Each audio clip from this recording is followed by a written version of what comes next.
resume the board meeting, so we will resume now with item 4.0. Good, you can hear me.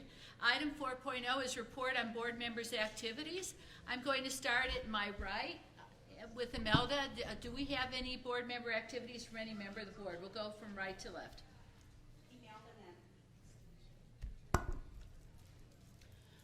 Pilar de la Cruz Reyes, I was a speaker at the Association of California Nurse Leaders annual meeting conference just this month. None for me. None for me? Elizabeth Woods. I was on the telephone for the first meeting of the advanced practice nurses, but that report will come at a different time. Michael Jackson. I still work as a faculty. I still work in the ER saving lives. That's my board member activity. That's enough, and you may need to stand up and stretch after all that work. Okay, thank you. So now we're going to move on to item 5.0, and that's on our board and department activities, and 5.1 with our executive officer report. I hand it over to our executive officer. Thank you, Madam President. I'd like to begin my report just by talking about the organizational updates. The board continues to review its internal business processes. The board has submitted a budget change proposal to request additional staff to meet the operational needs of the board. The additional staff will be used to improve customer service and the other central operations of the board. Just to also remind you that a copy of my EO report is also identified in the board materials. Moving on to the board's outreach efforts. As you've heard this morning, the Regional Summit report is now complete and available. During the months of September and early October 2018, the EO, which is me, I worked very closely with Health Impact and Dr. Joanne Spetz from UCSF, and several of the stakeholders around the state to host this first time regional summit. The summits included input from clinical practice, academia, as you've heard, legislative branches, labor groups, and many more. The purpose of the summit was to bring stakeholders together to discuss this clinical capacity displacement matters currently expressed by the pre-licensure nursing programs. The report does identify raised issues that came up during the summits, as well as potential solutions. For more information regarding the report, we do encourage you to visit the healthimpact.org website and read the entire report. The BRN customer satisfaction survey is now closed. The results of the survey is currently being reviewed and analyzed. The purpose of this survey was to solicit input from the licensees and various stakeholders from around the state regarding the BRN services, processes, and interaction with staff. This is the third year the board has implemented this consumer or customer survey, and we really would like to know how we're doing and how we can improve our services. So thank you all that have responded to the report and provided constructive critique. Many of the deans and directors are familiar with the annual school survey. And the survey is currently under review. It has been completed, and we're just making a few adjustments to the report. So please expect that report to be released probably within a matter of weeks. Moving on to continuing education provider. Per the most recent sunset hearing, and that hearing was 2016-17, the board was instructed via Senate B&P to conduct a cost-benefit analysis of the board's continuing education provider renewal and course evaluation process. The board successfully completed and submitted the report to the appropriate legislative offices before January 1st, 2019. The board is currently reviewing the processes outlined in the report and its plans for implementation. The board continues to comply with the public records request and respond within the required timeframes as set in Government Code Section 6250 for the period of November 14, 2018 to February 7, 2019, the board processed 21 PRAs. The board also recently adopted the use of Tableau to better manage, display, and scale data in a more user-friendly format. The software is currently being tested by the staff to ensure that it is functional and accessible to the public. Once approved, a public notice regarding the launch of the new data reporting process will be placed on the board's website. Moving on to the budget update. For fiscal year 1920, the budget change proposal update, as you heard me say, has been submitted in June 2018. The BCP was submitted for more operational needs for improving not only customer service, but also to better protect the public. The BC staffing augmentation was included in the governor's proposed budget and was released on January 10, 2019. It has also been submitted to the legislator for their consideration. The next update will be in May 2019. If approved by the legislator, the BCP will move to the governor's desk for signature, and it will become effective July 1st, 2019. Senate Bill 1480 enacted changes on January 1st, 2019. This bill amended the non-refundable fee paid by a registered nurse for an evaluation of his or her qualification to use the title public health nurse, from $500 to $300 as required by the board, to refund the difference to those applicants who paid the fee between April 5th, 2018 to December 31st, 2018. Board staff worked with DCA to ensure a smooth refund process. Most applicants have been issued their refund. However, those applicants that applied in December 2018 are currently being processed. With over half of the fiscal year complete, the board expenses for July to December timeframe are now on track on historical trends. Board staff are monitoring the budget to ensure the financial health of the board is maintained for the remainder of the fiscal year. For a copy of the board's fund condition, Madam President, it is listed on page 5 of my report. I also at this time would like to update our staff. There are currently 15 positions that have been actively recruited for hire. And I do want to just briefly call them out by name. At least the new hires. Currently we have our new and long overdue CEA of Legislative Affairs position. She is a nurse. She comes with a well-rounded background, and her name is Thelma Harris. Thelma, will you stand up, please, so people can see you?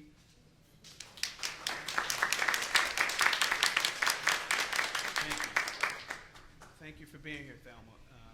I also would like to acknowledge Alyssa Wilkerson, Timothy Bunger, Gabriel Perez, Sawinda Sadhu, Matthews Anjis, Kevin Nareen, and Kamala Camille Singuan for joining the board as well.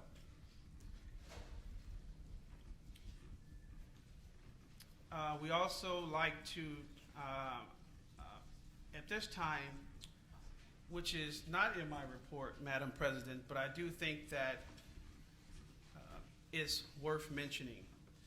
This person here is not aware that she's been honored today, so I'm going to surprise her, and she is on camera. Will be on camera. Okay.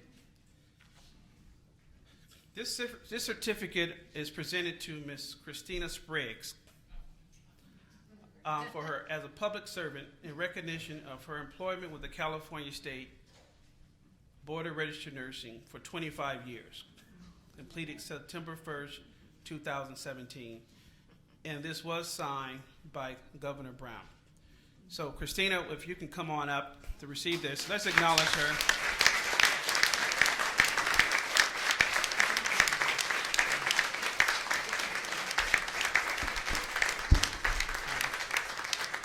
I don't think I've been living 25 years.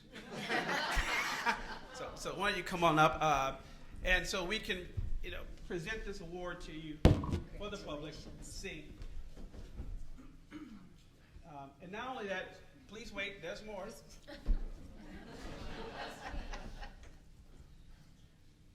This Howard Mueller clock. It did not come from the 99-cent store. And so this is for you as well. So we'll present this to you. Take back to the office. Thank you, Christina. Thank you.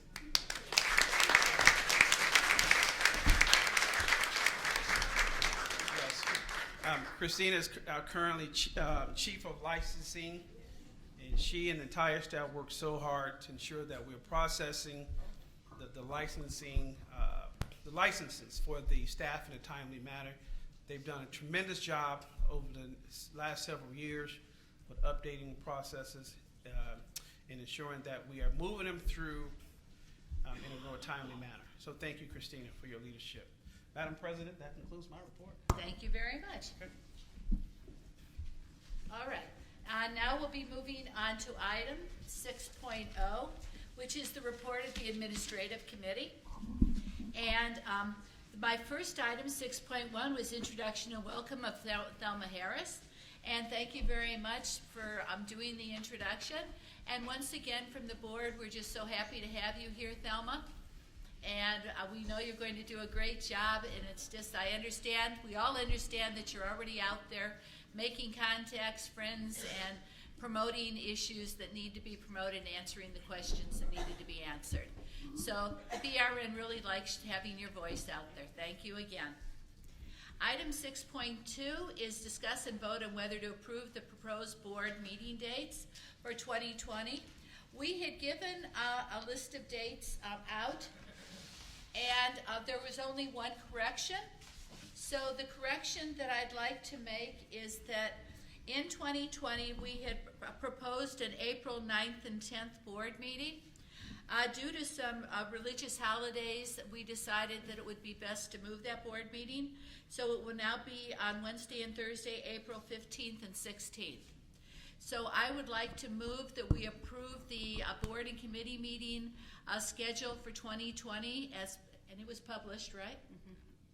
Mm-hmm. To include the one amendment of April 15th and 16th. Do I have a second? I'll second that.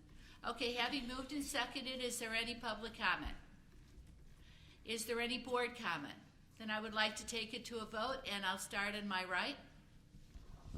Imelda Ceja Goods, yes.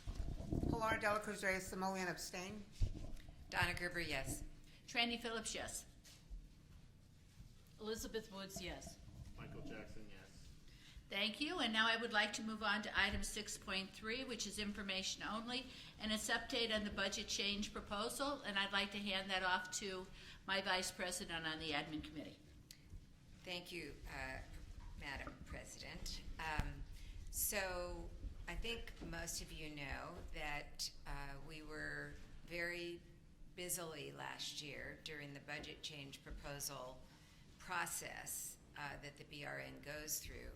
We worked very collaboratively with the Department of Consumer Affairs in order to increase the staffing at the Board of Registered Nurses to more accurately reflect the increased workload and the addition of all kinds of responsibilities that the board has taken on over the past decade or so. Fortunately, we were able, and we've been reporting on this, to enact a fee increase that was part of the legislative action. That fee increase is now, I believe, completely implemented. And I think it's important, and especially for those of you who are registered nurses and who pay fees to this board for your license, and for anybody else out there listening to me, I think we want to absolutely recognize that the board and all of the staff that work for the board are completely dedicated and committed to providing the very best service possible the very most timely service possible, the highly quality service possible, and frankly, I think everybody knows, and it's been discussed for quite some time now, that hasn't always been the case, and that we were severely, at some point, limited.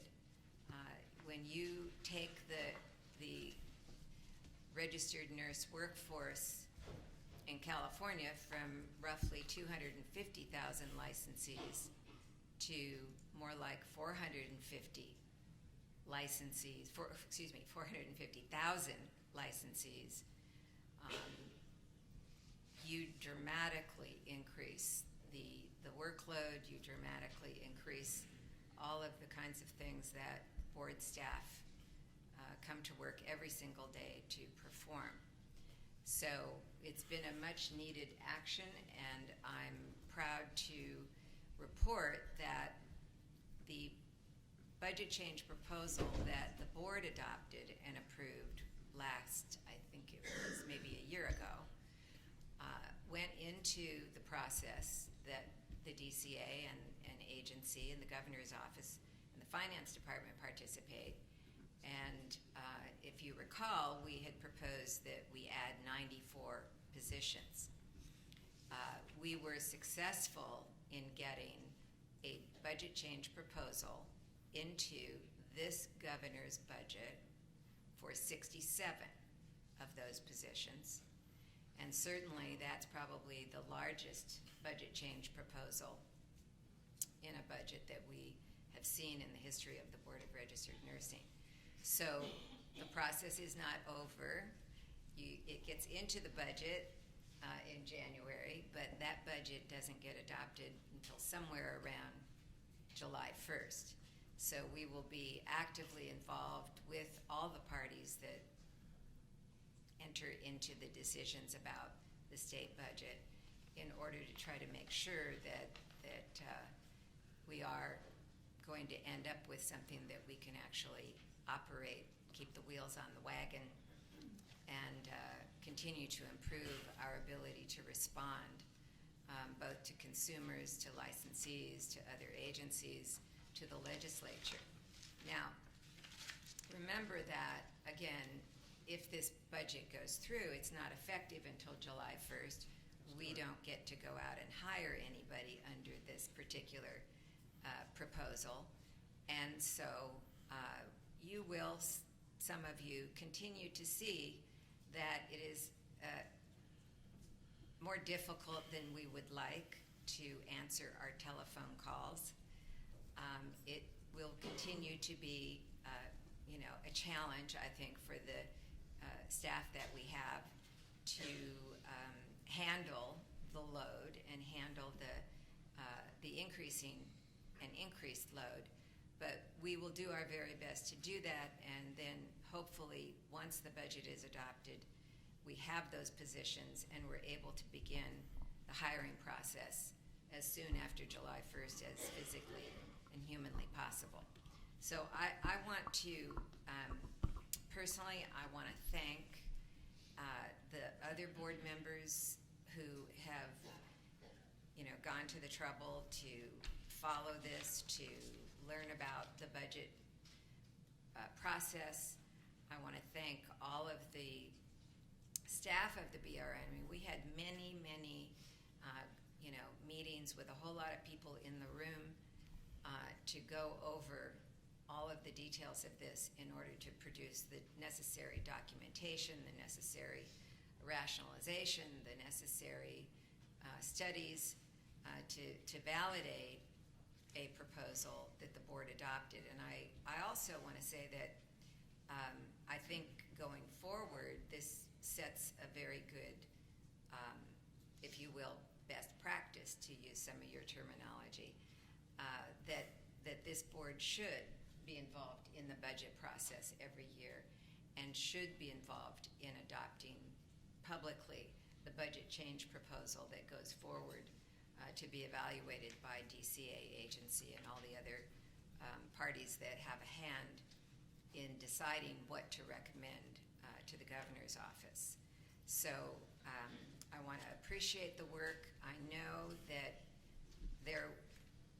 I didn't count how many pages of justification and rationale went into these proposals, but I'll just say that there were a lot of pages with a lot of really good comprehensive information. I know, and I felt, as a board member, I felt very proud that we had our explanation together, that we were able to very adequately justify these requests for additional staffing. I also will confirm that according to the budget fund documentation and the projections that have been made so far based on these numbers, that for any of you who follow the budget process and for anybody listening, if the question is, do we have enough funding for these positions, and will we have enough funding going forward? The answer is unequivocally yes. And we will also have enough funding to keep a reserve, a respectable reserve, every single year as far as it is projected thus far, which is usually out about 3 or 4 years. We look forward to the ongoing budget discussion about these positions in the legislature, and we will do our very best to make sure that this board has the resources and the staff resources that it needs to deliver the very best service possible. So thank you for that. That's my report on that item. You know, if I may, Madam President, before we move on to the next item, do publicly also acknowledge the Department of Finance, you know, for the very tough questions, to ensure that our proposal is very robust in getting it through the process. I thank you for mentioning that. I think that's really important. We appreciate all the people that worked on us, supported us, and did the research. I would just like to say one more thing, just out of information, that has to do with what my Vice President said, and that's to remind people that the state of California has the largest RN licensing board in the country. We not only have the largest licensing board, we also have the highest NCLEX results. We turn out excellent nurses that we're very proud of in the state, and we have a very complex board because we do have so many people that we represent in so many different areas that nurses work in this day and age, and we represent all of them and all of their licenses and all of the other requirements that they have. So I just think I want to thank everybody and just recognize all of the people, licensees and people we represent, and the support they've given us and the patience they've showed as we've had to work through this huge dynamic period of going from 250,000 up to 450,000 licensees. That's a lot of work. And it's a lot of pieces of paper, and now it's a lot of electronic things that are coming into us. So thank you all. Okay, I'm ready to move on, and I don't know if Supervisor Yaroslavsky is here yet, Barbara's husband. Has he arrived? Okay, so I'm going to reorder the agenda, and we're going to move 6.4 to later in the morning, and now we're going to move on to 7.0, which is reported the Education and Licensing Committee. And I will hand this over to Michael Jackson, our chairperson, to chair this part of the meeting. Thank you, Michael. Thank you very much, Madam Chair. We'll hear from our liaison.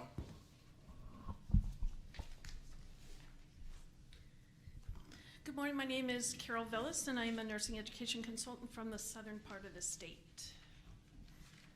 So we can move to agenda item 7.1. Please. Agenda item 7.1 is vote on whether to recommend ratification of minor curriculum revision and acknowledge receipt of program progress reports.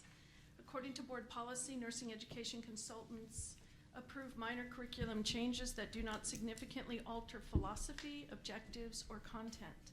Approvals must be reported to the Education and Licensing Committee and the board.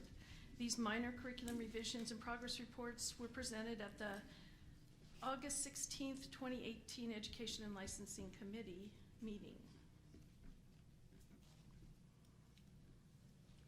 August or?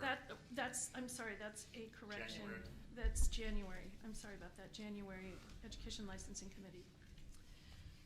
And they include minor curriculum changes, work-study program, preceptor programs, public health nurse certificate programs, progress reports that are not related to continuing approval, and approved nurse practitioner program adding a category of specialization. So if we could make that correction to January, and I believe that was...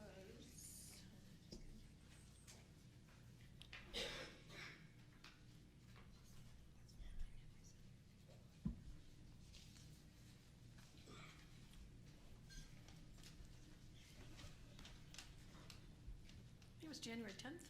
Yes. Thank you.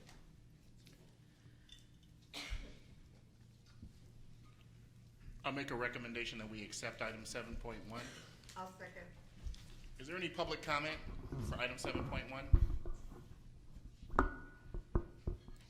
Seeing no public comment, Michael Jackson votes yes. Elizabeth Woods, yes. Randy Phillips, yes. Donna Gerber, yes. Flora De La Cruz Reyes Simoneon, yes. Imelda Seja Butkus, yes. Moving on to agenda item 7.2, vote on whether to approve education licensing recommendations.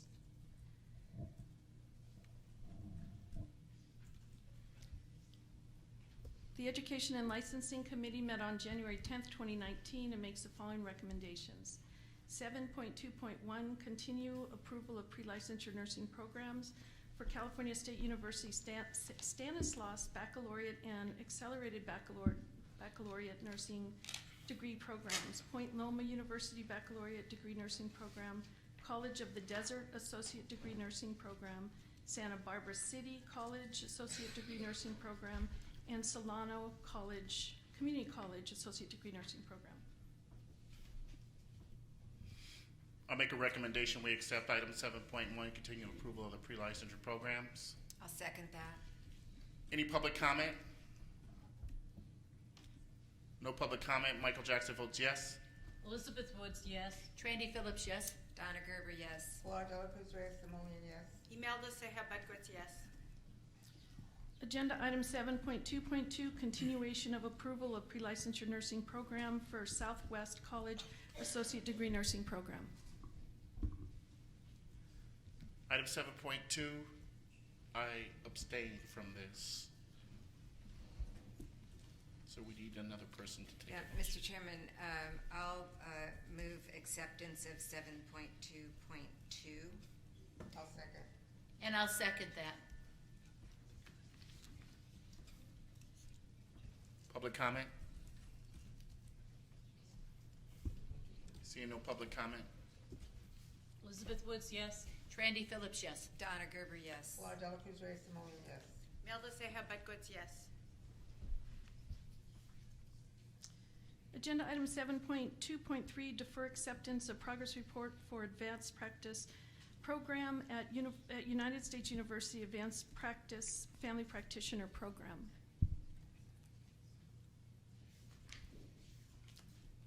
I make a motion that we defer acceptance of the progress report of the advanced practice program for United States University at this time. I'll second that. Any public comment? Seeing no public comment, Michael Jackson votes yes. Elizabeth Woods, yes. Randy Phillips, yes. Donna Gerber, yes. Flora De La Cruz Reyes Simoneon, abstain. Imelda Seja Butkus, yes.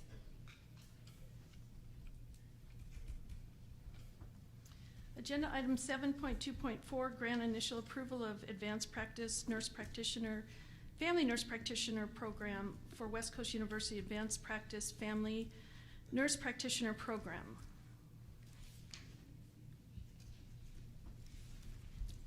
Are there representatives here that wanted to talk about the program?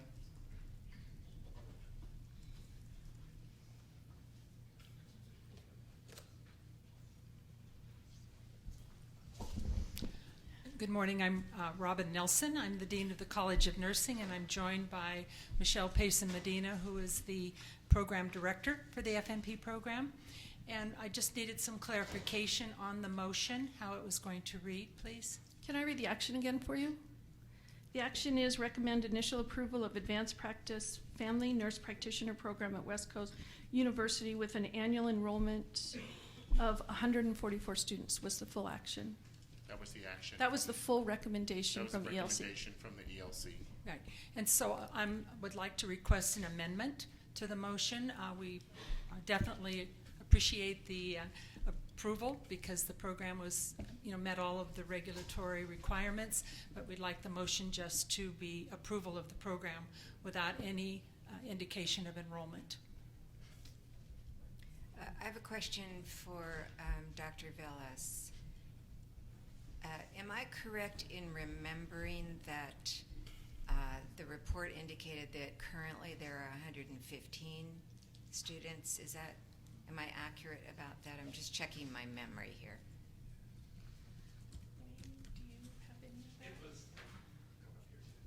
It was around that. I don't have that report with me, unfortunately, but it was about 115. It was about I'm pretty 115, sure correct, you're right. accurate, yes. Okay. May I respond, or may the director? At the time when asked that question, we currently have 144 in the actual FMP track courses, but there are more than that are coming through the Masters of the FMP program, and they're in the graduate core at this time. So can somebody explain that to me? I just don't understand what she means.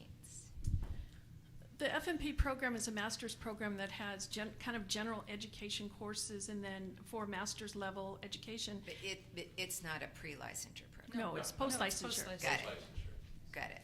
So, I'm sorry, I interrupted you. Go ahead. So I think what Dr. Nelson is saying is she has a certain amount of students that are in that part of the complete program that will then transfer into the specialty role population or population focus of family nurse practitioner, which is then another set of courses. So from my understanding, you're saying that you have 144 students right now that are in your FNP core courses. core track, Core yes. track that are going through the education and the clinical practicums. And then she has a certain amount, how many would you estimate that are? My estimate would be about 100 students, more or more. So, There's 100 in the graduate core that have already entered into the Master of Science program, and there's 4 trimesters before they move into the FNP trimesters. So they're coming down the pike. So it would be, at some point, potentially more than 144. I have a question. So you have over 200 people now? That's what I heard. Yeah, in the FMP program, yes, it's a graduate program, but they're in the core, the graduate core, which is required by our CCNE accreditation that all graduate programs have to have. Mm-hmm. And then we have the track courses, which are the last five trimesters. You know, I get confused, and I don't know exactly why I get confused, but I find it confusing sometimes because when I hear your numbers, I'm never sure about your total. It seems that the total changes depending on how the question's asked. How many students do you actually have in this the NP programs at this time? If you were to include all of them that have entered the masters, That it would would be help. Please, thank you. 244. Thank you very much. Why do you want to put them in like 2 different cores? They're not. It's a track. Graduate programs have tracks. So they all come into the graduate core, and they all take research and issues and theory and all these types of things, health policy, and then they move into a track. And we have leadership, we have informatics, we have a generalist, we have education, and we have nurse practitioner tracks. And they split off after they finish the first 4 trimesters. But you have over 200 in that are going to be nurse practitioners. I'm still not clear eventually, on this but some. number. Excuse me. Okay. I'm sorry. The way 140. you're dividing it, I'm not sure what why you're dividing it if there's more than 200 in the nurse practitioner part It's- of it. It's a 9-trimester program, 3 years. Yes. And they do not move into the FMP courses, which is what was visited. That was the approval, was for the family nurse practitioner content to be put on the Board of Nursing website. That's what was the visit that Dr. Vellis and Dr. Boyer made to the university. So you don't really know at any given time how many are going to go into that track? If they choose that at a different time, or what? We admit, multiple times during the year, 3 times a year. So they come in, so they're cycling at different points. So those 144 are at different points in the curriculum. You want to add, or is that? Yeah, we have multiple admissions annually. Dr. Nelson, can you give us an estimate of what your admissions are, just so we have kind of a baseline? So if you're saying that you admit into your MSN program 3 times a year, how many do you admit 3 times a year? We have a cap of 25 students per trimester once they hit the F&P core. Once again, could you, this is, we need some help here, because this is sort of like sand going between my fingers. It's just hard to hold on to the wet sand, but the other is rippling through. We need a better idea of just how many students are in your program and how many students enter your program at a time, so we can try to figure out how many people are there on a continuous basis. We know people come in, we know people leave, but how many people do you have in this program? 244 at this point in time. And they're in the 9 trimesters that we have, the 3 years, they're at different points in Thank the you. program. Did that answer your question? I have a question. As long as it's clarified for you. It Okay. answers my What's the enrollment pattern?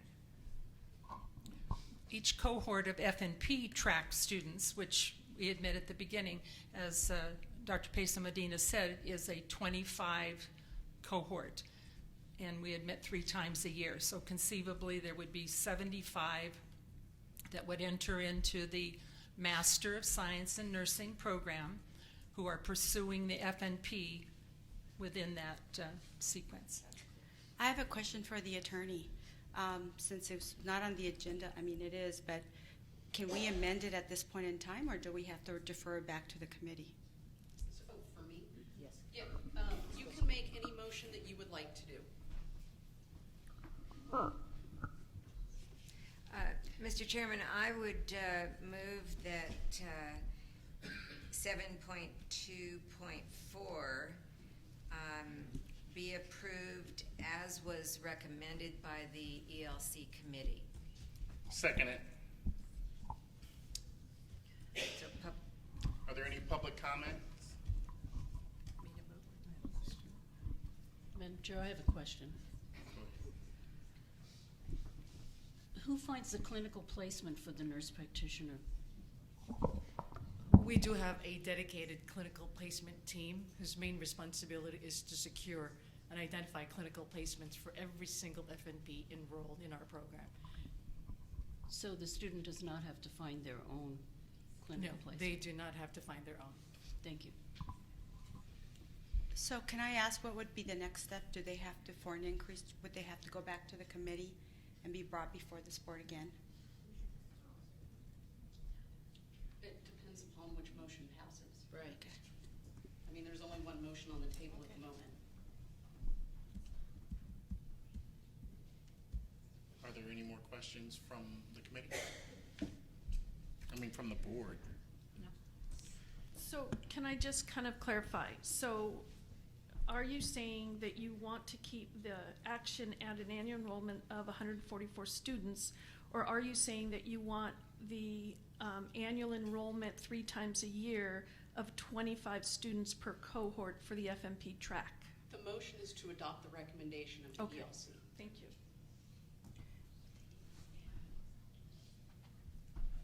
I have a question for you. Is it West Coast's intention to enroll more than 144 students annually without the board's approval? We will follow the regulatory guidelines. So does that mean that you will be enrolling more students or less students?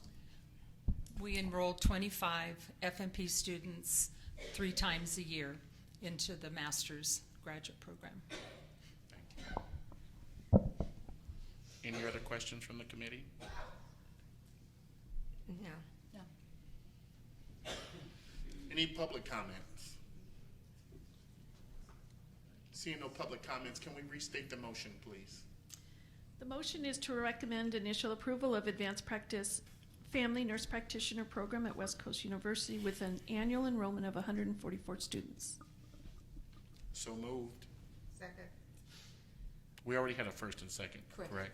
Yes. Donna was first and Michael was the second. All right. Michael Jackson votes yes. Elizabeth Woods, yes. Trandy Phillips, yes.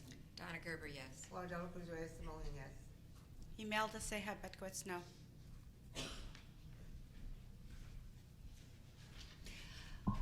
Mr.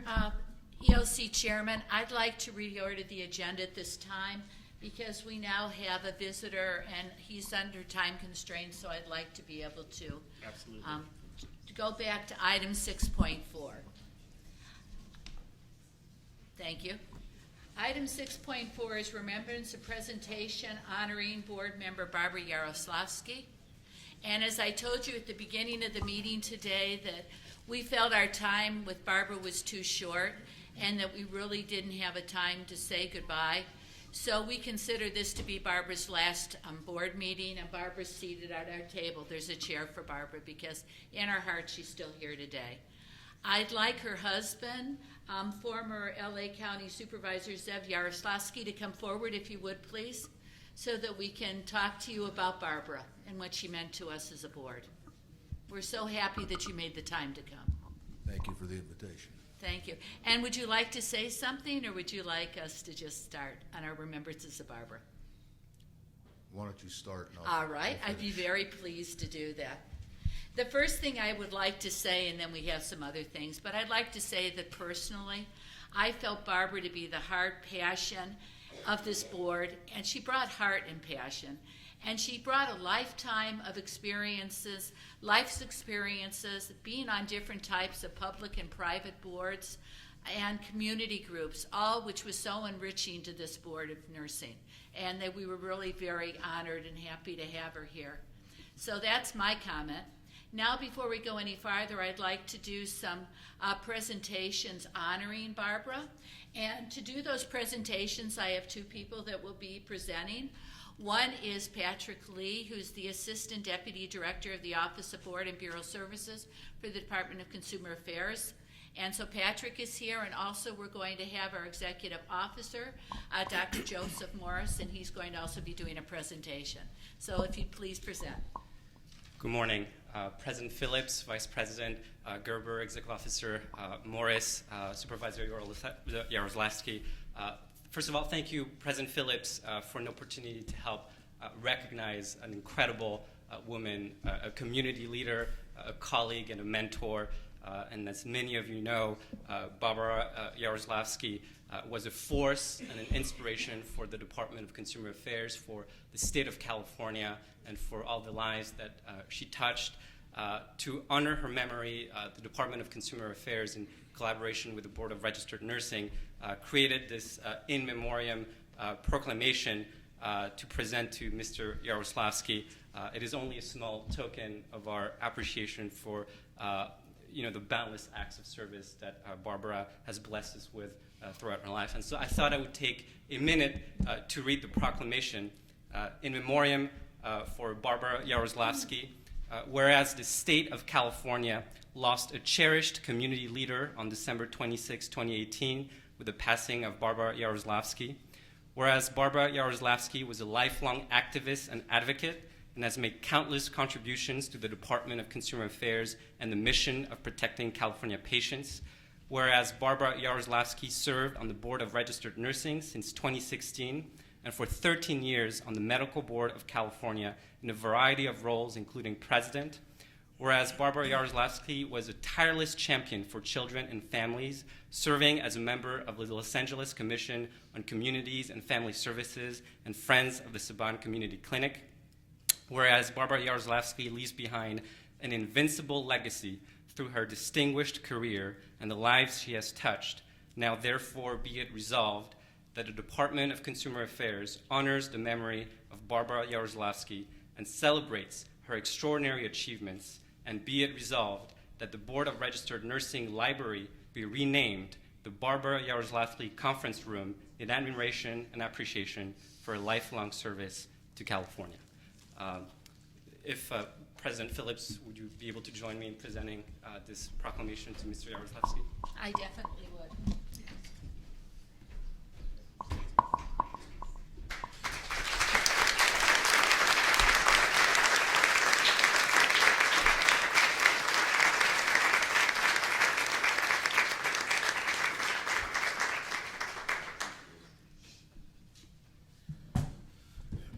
And Dr. Morris, there's more.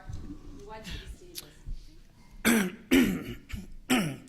Well, most people know that I'm normally a man of many words, but words truly cannot define our love and appreciation for Barbara. I think Mr. Lee said it so eloquently. She was a force to be reckoned with, but she was compassionate. I would have very intimate conversations with her, and she was a person who was loved throughout the community. And I didn't prepare a speech, but I will say something that was dear to my heart. She says, Dr. Morris, are you familiar with the Black Council of Pastors in LA? I say, well, I think I am, Barbara. Well, she says, well, we need to connect you with the bishop of the forum. and I'm sure you know who he is, Mr. Jaroslawski. He said, you need to get involved, and we need to get you connected. And she says, I'm sure there's African-American nurses in the city of LA who need to be more actively involved. So we need to get you busy. And so it was comments like that truly let me know that Barbara was truly compassionate about what she did. There was nothing scripted about her words. She spoke from the heart. So with that being said, I can go on and on. I know I speak on behalf of the Division of Investigation under the Department of Consumer Affairs. I know I also speak on behalf of the medical board in which she served for many years. Barbara, you will be missed. We love you. And in honor of her, this is in memory of her, the plaque that will so proudly be posted above the boards, now called the Barbara Jaroslawski Conference Room.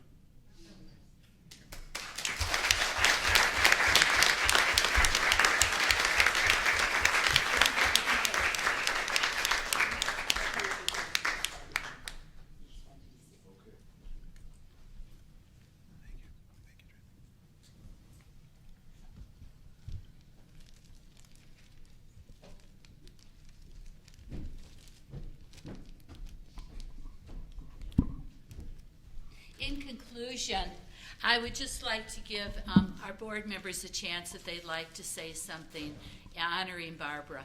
I'll start on my far right. So I've always sat down by Barbara. She was my buddy here, and she will always be next to me, whether she's here or not.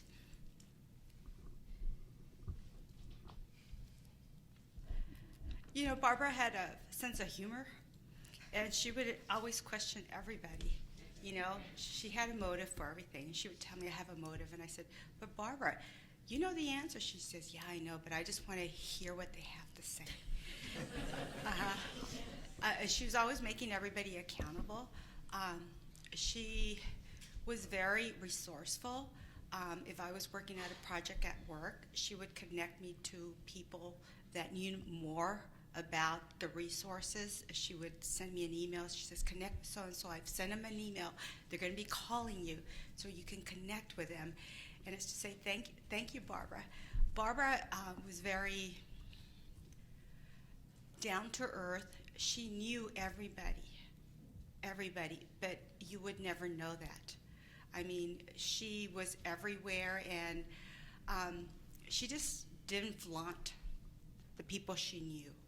A lot of the people, Governor Jerry Brown was her friend. I mean, she knew all these politicians, but she never, told everybody. She wasn't one of these that, oh, I know so and so, and she was not that type of person. She was a very genuine, caring person. There's even times where she spoke about her kids often, and she even spoke about her housekeeper. Some of the things that she would do for her, and again, she was a very caring person. I will truly miss her. She will always be in my heart, sitting here next to me. But anyways, I'm so grateful that I had the opportunity. I am blessed to have met Barbara for such little short time. She will be missed. Thank you. I was always so impressed with her ability to look at the cases that we reviewed, and so in depth. She would write things, and I read the same thing. I thought, how did I miss that?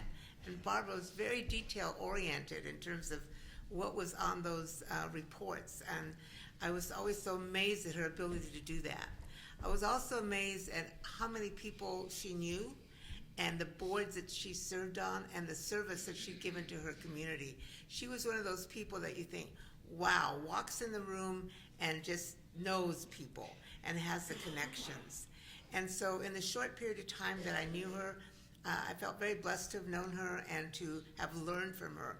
I learned a lot from Barbara, and listening to Barbara and watching how she worked and how she maneuvered.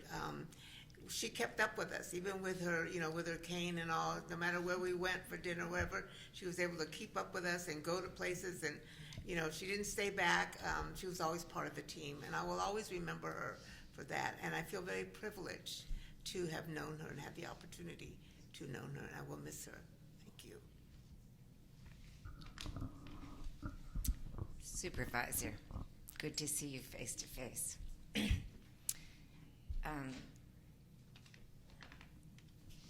I didn't know Barbara before she was on the board. I knew of you. I was a former county supervisor in Northern California, so I knew of your service in LA County, and I was on the board here with my other colleagues, and Barbara was appointed, and she showed up at her first meeting. It was not her first rodeo. And we have honestly had just a delightful, robust, she was and is a force. We're very blessed to have experienced that. I think what she brought to the board in a way that I think helped a lot of our discussions around policy. Barbara had this sense of unabashed, both economic and social justice. She was very interested in learning the esoteric details of what this board does vis-a-vis licensing, vis-a-vis discipline, vis-a-vis nursing schools, nursing education, but didn't matter what the subject matter was. I think what was always overarching in her mind was this incredible sense of the importance of economic and social justice. And specifically, I was blessed to be able to work with her in trying to explain to the staff and members of the legislature, as I think the last time we made some visits was in June 2018. We were talking about, and Barbara, it was very important, I could tell personally, for Barbara, that she communicate to the staff and the legislators that we were meeting with the necessity that there be community college nursing programs available to California residents and California students. And in particular, of course, she knew Los Angeles very, very well. And, she could really get into the weeds and the nitty-gritty as far as the impact on the lives of real people and the importance of the community college nursing schools for the state of California. The amazing thing about Barbara is that during this time, and for those of you who've walked the state capitol, you know that when you make visits, you do a lot of walking. And that was very hard for Barbara. And I know that, honestly, I could tell she was usually in a certain amount of pain. And I would say, well, you know, we don't have to make all these meetings. We can do something different, or, you know, we can take a break. And she would insist, no, I'm here. We're going to do it. I'm fine. You know, just slow down a little.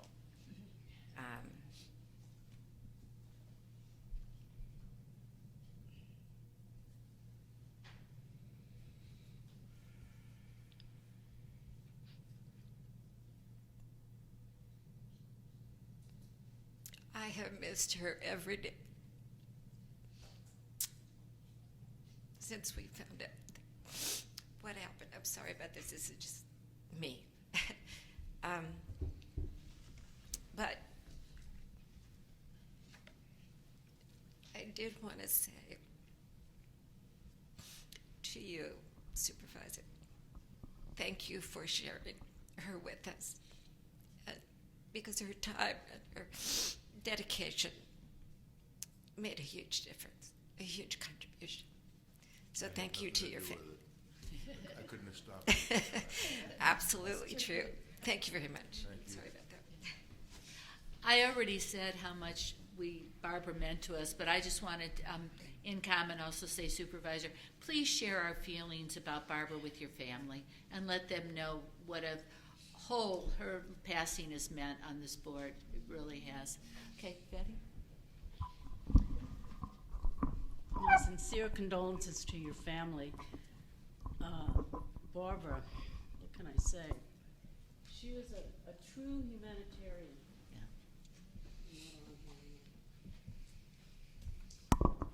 She was a true humanitarian in all sense of the word, and it was my honor to have known her and to have spent time with her.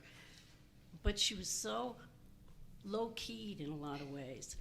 I know your family, yourself and your family had set up that wonderful site so that we could follow her progress. And, you know, right at the beginning, I thought, oh, man, this is bad. She's really suffering. I mean, this is terrible. 2 days before she passed, she sent me an email. And it was this kind of low-keyed, and I could almost picture her saying it. Boy, something like, wow, it was pretty bad what I went through. And it was just so, she made so light of it.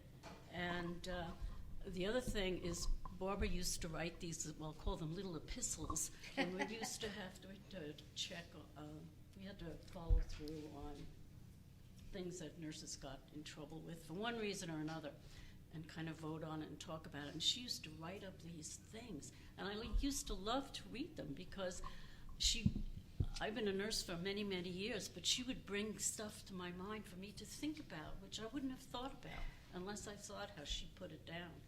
So she'll be missed.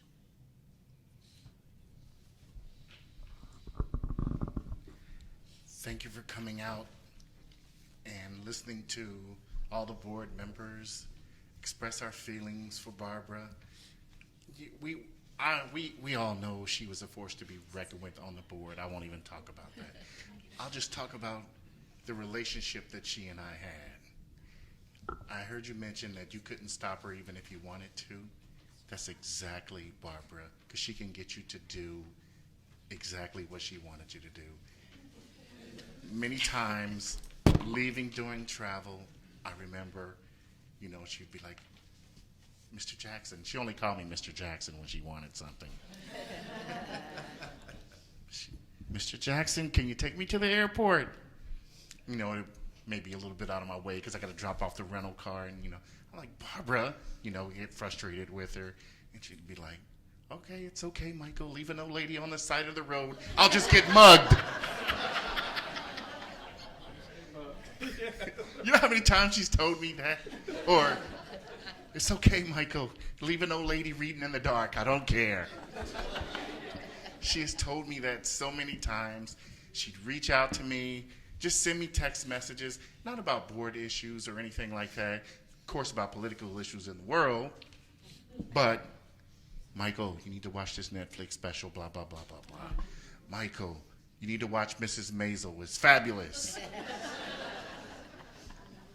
You know how many Netflix referrals she's given to me? And then, you know, she got sick. I would text her. And then Christmas Eve, I had to work in the emergency department. And, you know, I was, hey, Barbara, how you doing? On Christmas Eve, I reached out to her, and she sent me a long text message, and I'll read it to you. She's like, Michael, thank you for the note. This is an unbelievable situation that at least I'm on the mend, I hope. She says, what's up with physical therapy? Spent the rest of the day sleeping. Unreal, but they got me from the bed to sitting in the chair. How's everything going with you? How's your family? She's like, all the best and wonderful holidays, sending hugs. I miss you. And then 2 days later, she was gone. I am so glad that I had the time that I had with her. We were so close because we would spend months, every month together. And that's at least 4 meals together that we would have, just spending time together, talking, her getting her way as usual. But she was an amazing person. And I was so glad to be a part of her life. And we thank you for sharing her with us. Thank you. So that's our remembrance of Barbara. And we just thank you again for sharing her with us. Well, thank you. I apologize for being late, but I would have gotten here faster if I'd taken a boat today.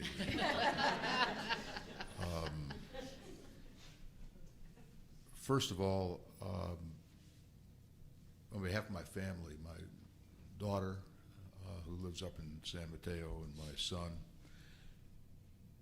who got appointed to the bench the day after Barbara's funeral. And I told him, now you'll know what Prince Charles feels like when he becomes King of England. Conflicting feelings. And Barbara's brother, John, who himself is a healthcare consultant, and we were the team that had her back throughout this really bizarre, vile saga that started with a neighborhood mosquito biting her, and she contracted West Nile virus, as you all know, and then put up a courageous battle to overcome it. And even the doctors who had warned us that she won't be the same woman when she comes back home as she was when she left home, that a line that's etched in my psyche, they had to retract that statement a few days later when she came out of her stupor that comes with the virus and started to overcome all the issues. Swallowing, she got to swallow, got to breathe on her own. No more respirator, no more nasal tubes. And she had gotten through all of that and got discharged from the hospital and went to the Harvard of Rehab Institutes, the California Rehab Institute in Century City. And we were all higher than a kite. And as Mr. Jackson said, she was on the mend, and she knew she was on the mend. And then that last week, she not only read your messages, I read them all to her every day from the time she could hear, you know, early in her illness, but most of the time she couldn't retain it, because the virus just does that to your brain. But the last week she started to recover. I mean, not started, she was recovering. and you could tell by the hour that she was internalizing and retaining stuff. And stories that I would tell her in the first 4 or 5 weeks that went in one ear and out the other, in the 5th and 6th week, brought tears to her eyes. And I said, "Why are you crying?" She said, "Oh, because this is so moving." Our Catholic friends who really showed me a side of the Catholic religion that I intellectually understood, but I didn't understand it viscerally. Lighting candles for her at 6 in the morning and making sure they got to the 6 o'clock mass so that they could get to work, but they were going to light a candle for her. I told her that story of one of my former staff members who did that, and the last week of her life, she teared up, and I said, "I've told you this story 10 times, and you never reacted to it. Now you're reacting to it." And so the one blessing we have in this cursed 6-week period is that she did, in the last week, realize what kind of an outpouring she had from all of you, all of her friends, all of her family, and she had a lot of friends. I said this at a memorial service that more people knew me than knew her, but she knew more people than I did. And her Rolodex was in the thousands. And that memorial service, over 1,100 people showed up on 2.5 days' notice. And every single one of them was touched by her in some way. So I want to just thank you, and since this is the Board of Nursing, I want to say 2 things. One is she loved serving on this board as she did on the California Medical Board for 13 years. She was a speed reader. I don't know how many of you knew that, but I don't know if she took Evelyn Wood or what she took, but she could knock off a mystery novel in an hour and a half in the middle of the night when she was dealing with her arthritic knees and couldn't sleep. So when she got on the boards, your board and the medical board, and these packages this big, she read every single line. This is nuts. I know what public service is. I never read a report from cover to cover. That's what I had staff to do, right?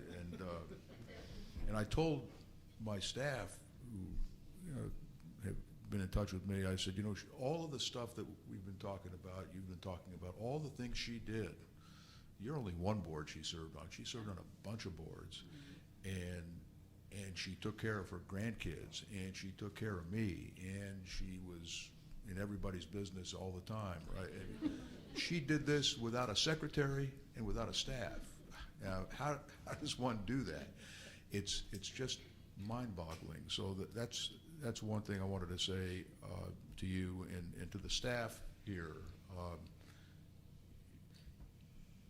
She cared about her colleagues. She also cared about staff, and not every person who sits on a board cares about staff the way she did.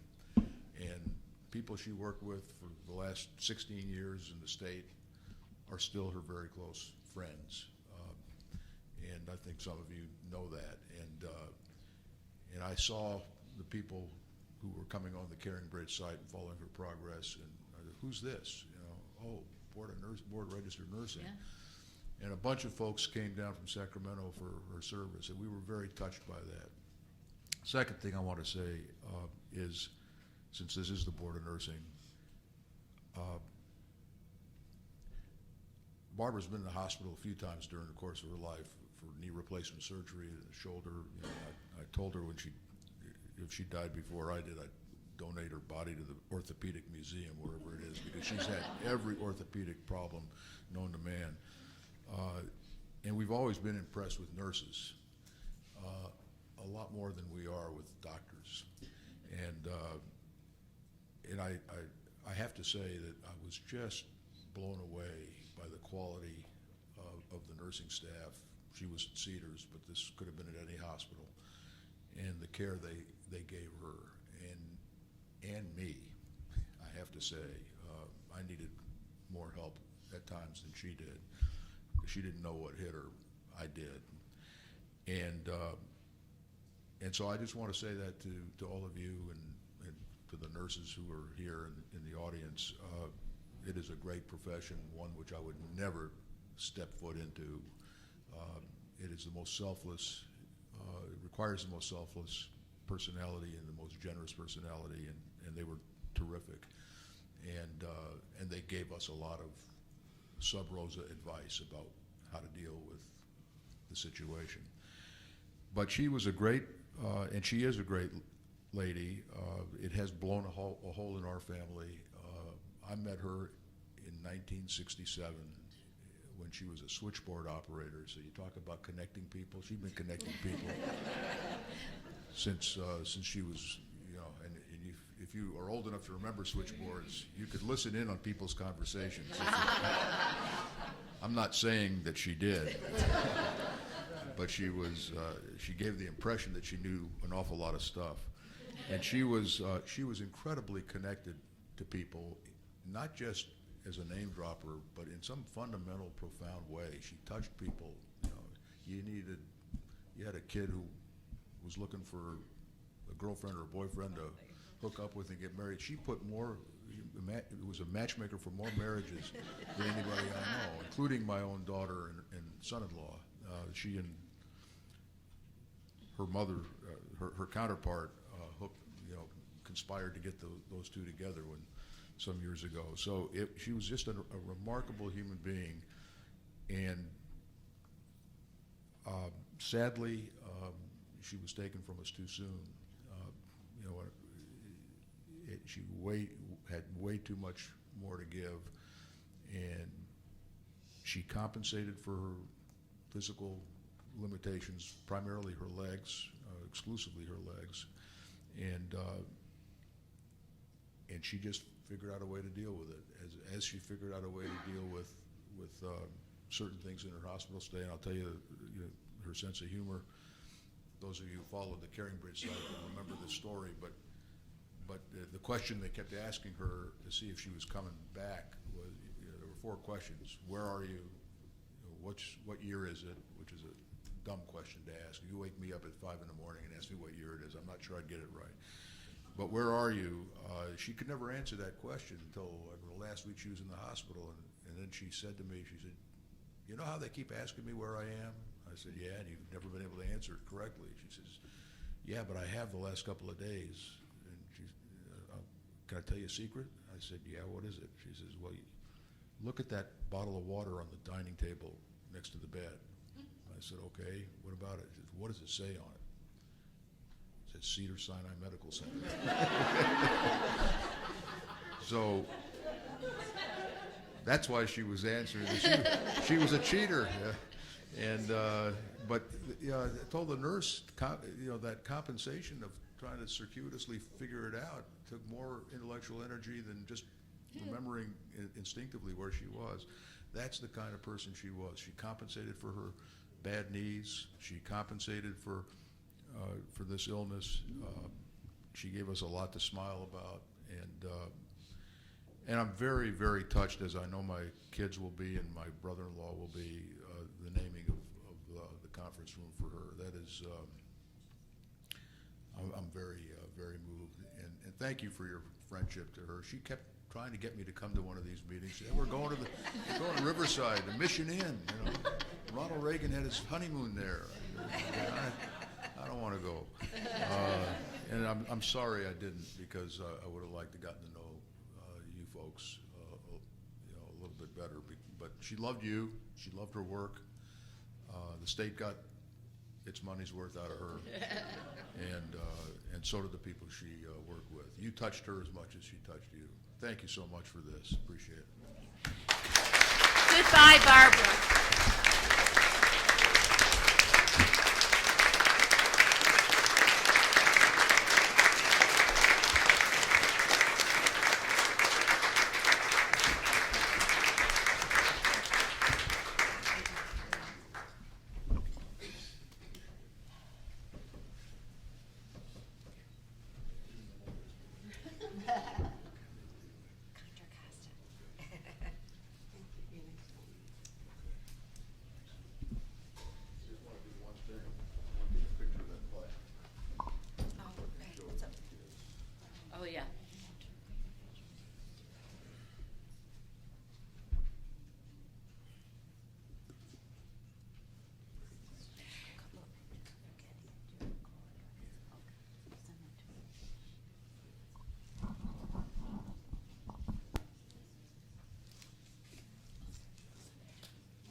I'm coming back, but it's gonna take a while. 7 a.m., she's still light up. Unbelievable. Show up.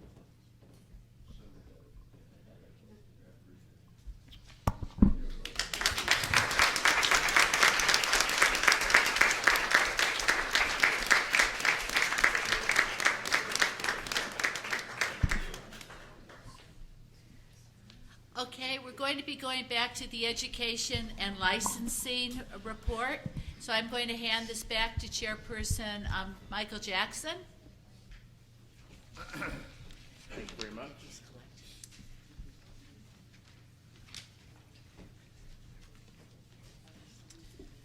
Okay, I believe we're at 7.2.5.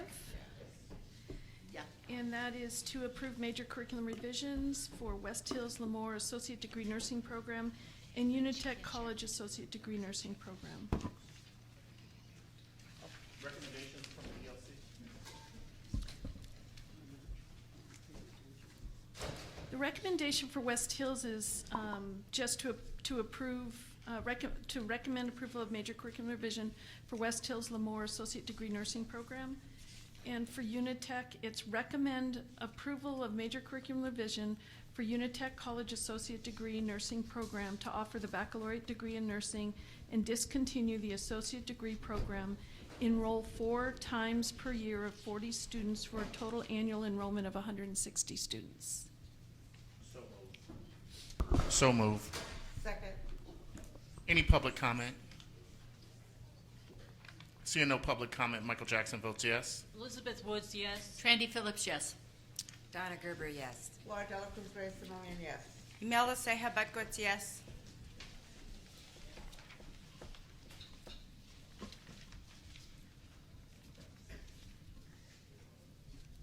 Okay, moving on to agenda item 7.2.6, approved teach-out plan for Brightwood College Associate Degree Nursing Program closure, Glendale Career College Associate Degree Nursing Program. And the recommendation is that the board conditionally approve the proposed teach-out agreement from Glendale Career College as being in the best interest of students affected by the Brightwood College closure.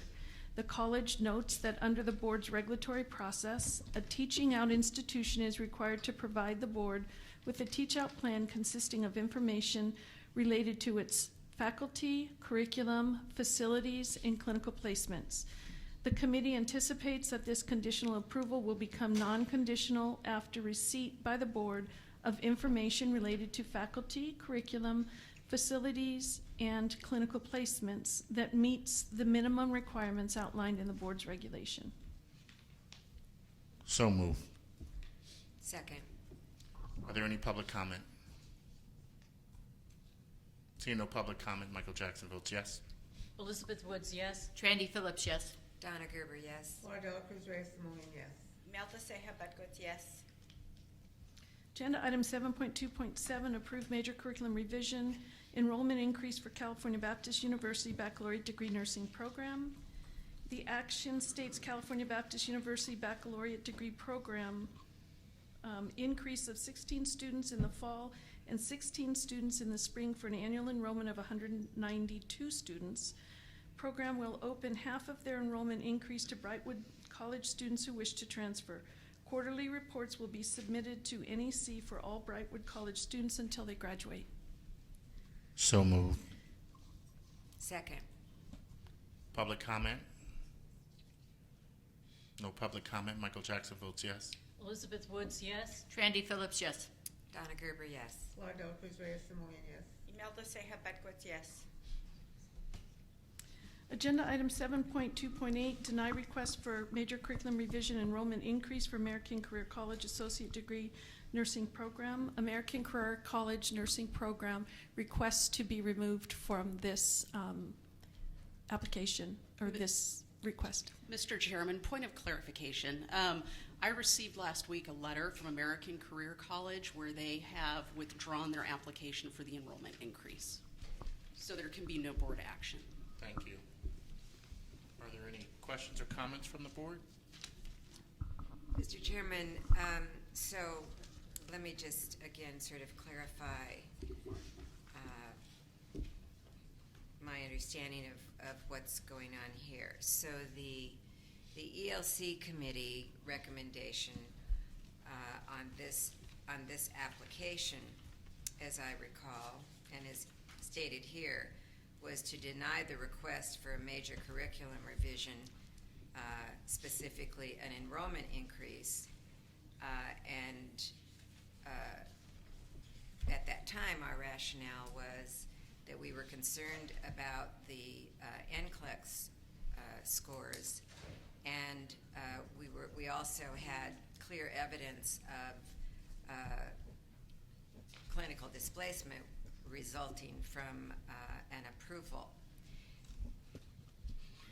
In addition, I believe we've all seen a letter from, hang on one second, I'm looking at the wrong letter.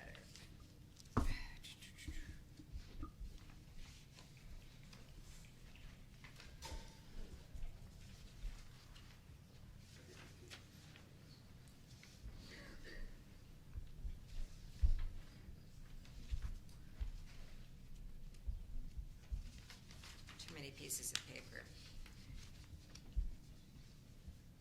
A letter dated January 11th from American Career College. And if I'm reading it correctly, let me find the section here.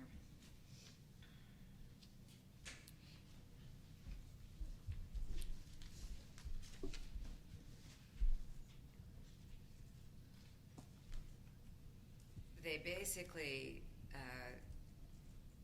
advise us that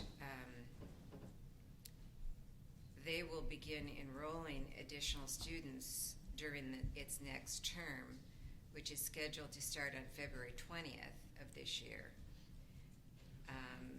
They will continue to enroll students during their scheduled terms, which are 5 times per year or every 10 weeks. They indicate that the number of additional students in 2019, they intend to enroll 50 students per term or every 10 weeks.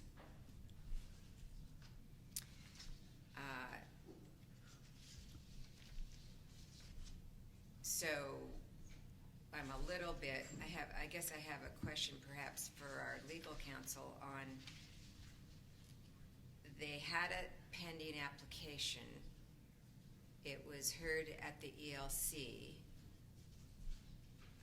The ELC looked at all the details and the reports and the information and the data and all the input that we normally review. I can't remember how many pages that packet was, but it was a lot. And the ELC was very clear in our deliberation at the ELC committee as to what our concerns were and what the issues were, what it looked to us would be the actual consequence regarding the request to approve the application. Then we get a letter that says they are intending to do something different than what they applied to do. They applied to go, if I'm remembering correctly, from 66 students per year to from 66 to 120, I believe. That's what we thought we were looking at.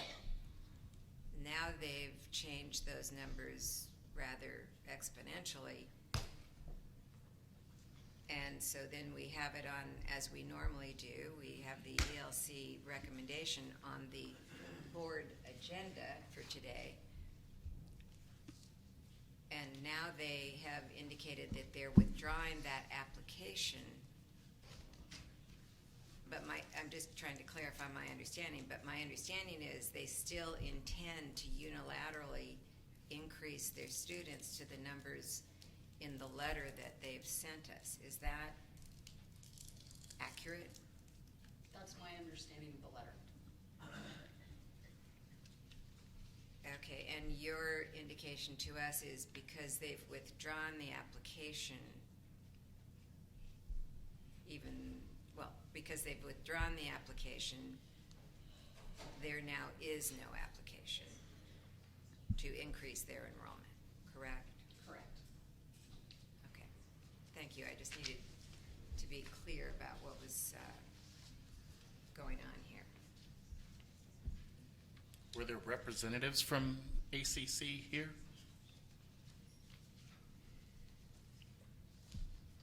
Are we allowed to ask questions? There's no action. There's no action, but you can ask. Ask questions.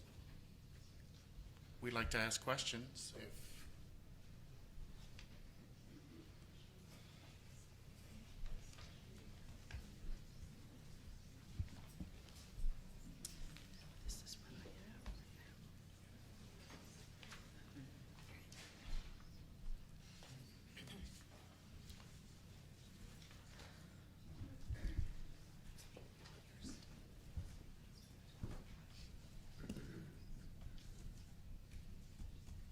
If we open it up to the board for questions. Sure, so I'll throw out the first question. It's very, I guess I just do not understand what it is you're intending to do at this point. I mean, you had an application, we went through all of that, we made a recommendation to the board. You well know that the ELC recommendation is just a recommendation. The full board then acts on the application. So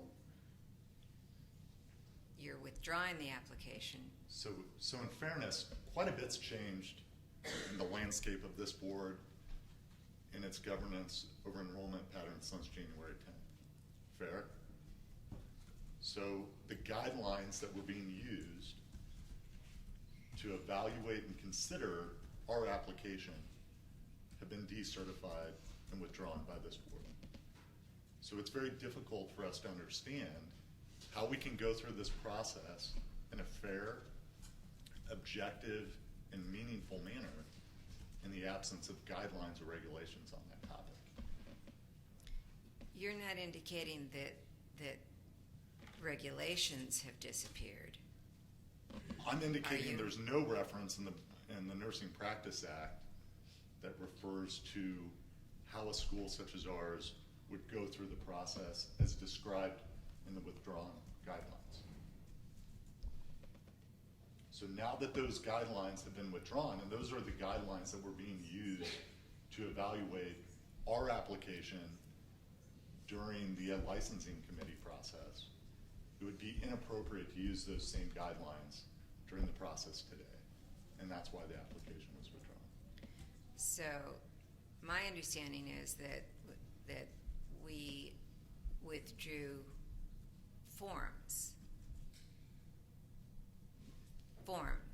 documents called guidelines that the schools were provided in order to, they are essentially guidelines to help schools know what to present to the board if they want to apply for various things. Those forms, at the request of another organization, those forms have now been withdrawn. We don't use those forms. I don't believe it means that there are no existing regulations. And I guess I would ask this board respectfully what the regulations and standards that are going to be used, specifically, not just the Nursing Practices Act, which is very extensive, but the exact regulations that would be used to evaluate our application and the criteria and standards that would be used to measure an application such as ours. Well, I think our understanding, my understanding, is that the statutes and the regulations that exist, we don't willy-nilly change them. They exist. They existed when you were using the form called the guidelines. And when you submitted your application, those regulations and statutory authority still exist. Nothing about that has changed. Well, So if I you don't, could point me to where in the Nursing Practice Act it considers a change in enrollment as a major curriculum change, maybe that would help me evaluate how we would be evaluated in our application process. I can't find that in the Nursing Practice Act, and that makes it very difficult for us to go through this process because we don't understand what criteria are used to evaluate the application. well, I think what you're saying is you don't agree with No. the criteria. No, I'm saying I And- don't, I mean, and- tell me now if you have it. And I mean, let's be therefore, candid. let me finish. And therefore, you've decided to ignore anything that is discussed between the board and your program regarding enrollment. Now, you may, and I'm trying to read your letter and understand it, it does look to me, just as a layperson reading a document, as a member of this board, it does look to me like your position is that you intend to enroll however many students you choose to, and that currently you're proposing or you're indicating in your letter that you're going to enroll at the numbers that I read out of your letter. Is that true? Well, let's rewind because I think there's some history missing here that's important. We actually wrote the board as early as December, informing them of that intent. The response we received back was substantiate that you have the clinical resources, the faculty, and the facilities to support that increase. We then, No, that is not what, I've seen the correspondence, Okay, and I'll just indicate to you that that's not the correspondence that I saw okay, between your program and the board. The request was for a demonstration that we have those resources, which we provided. We followed that up with another letter indicating that with the withdrawal of the guidelines, we don't understand the criteria that would be used to evaluate our application, and this is our plan moving forward. 5 starts a year, 50 students. Which, just let me ask this question. So, we were processing an application submitted by you for an increase between 66 and 120 students per year. And then, we took an action not related to your application. We took an action related to whether we use these 2 forms or not. And the next thing we're advised is that now you're going to enroll an additional number of students per year that has nothing to do with, or it is not consistent with the 120 that you applied for. So what exactly is it that you are trying to do? We're trying to meet the nursing demands of the students that are applying to our school. But what are you doing specific to your obligation to get approval from the Board of Registered Nursing and its staff relative to American Career College in Los Angeles? I don't believe there's a process in place for that today. Okay, so And we've- you we've- currently we've- have we've 66. respectfully asked for that multiple times in multiple ways, and we haven't got a candid response. Well, okay, that's arguable. Let's just Well, agree just that's. tell us today, let's just- what is the Let's just agree criteria? that's arguable. Well, just tell us today. My Let's question put it as a on the board table. member, my question to you as a board member is, you had 66 students, that was your existing approval. You applied to increase to 120. we indicated on the ELC committee, after reviewing all the documentation, that we had a problem with that because of the NCLEX scores and because of clinical displacement. We made a recommendation, therefore, to this board. And somehow, in the midst of that conversation, this is the part I just don't follow, I'm not tracking. Well, Somehow in the middle of that conversation, your company decides and informs us that you're moving to 500 students per year. Wait, your math's way off. Or 250, I'm sorry. excuse me. No, it's 250, is it 250? Yeah.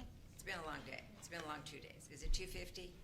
It's 50 times 5. Okay, so on the one hand, you're saying you have no idea how to interact with the board, but at the same time, you're moving these numbers around and these, intentions or actions, I can't tell which. So that's curious. Is there a question in there somewhere?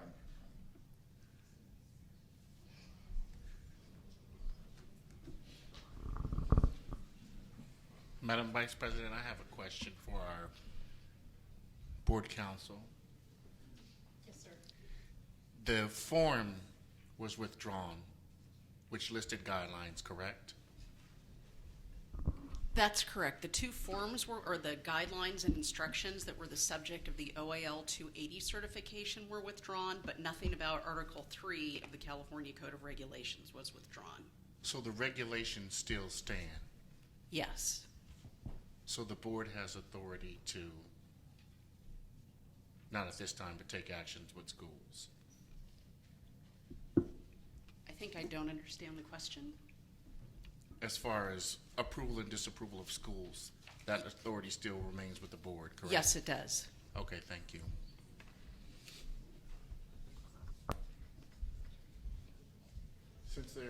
Since there's no action, we thank you for coming up and providing comments.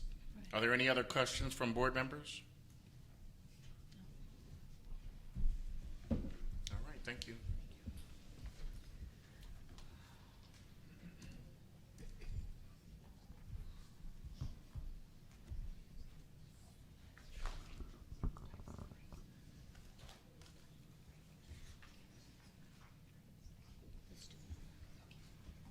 Moving to 7.3.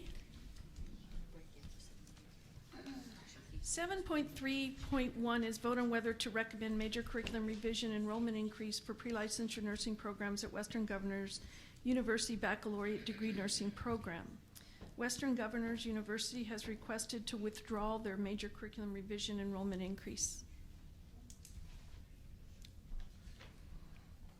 Thank you very much. There's no action needed. Moving on to agenda item 7.3.2, vote on whether to recommend major curriculum revision enrollment increase for pre-licensure nursing program for CNI College Associate Degree Nursing Program. CNI has asked to withdraw their major curriculum revision enrollment increase. CNI is withdrawing as well. Yes. Thank you. There's no action. Moving on to agenda item 7.4, vote on whether to accept Glendale Career College Associate Degree Nursing Program's teach-out plan for Brightwood College Associate Degree Nursing Program closure. What was the ELC's recommendation for this?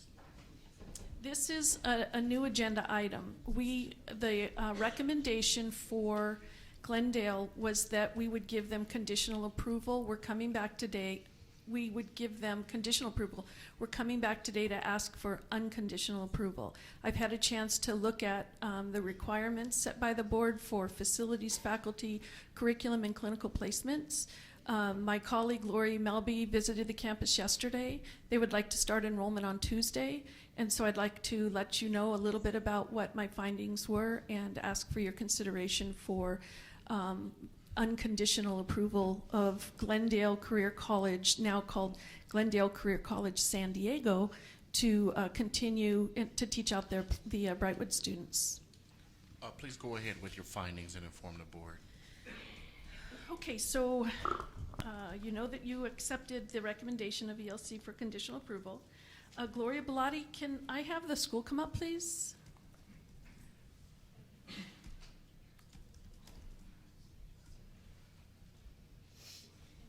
Yeah, sure.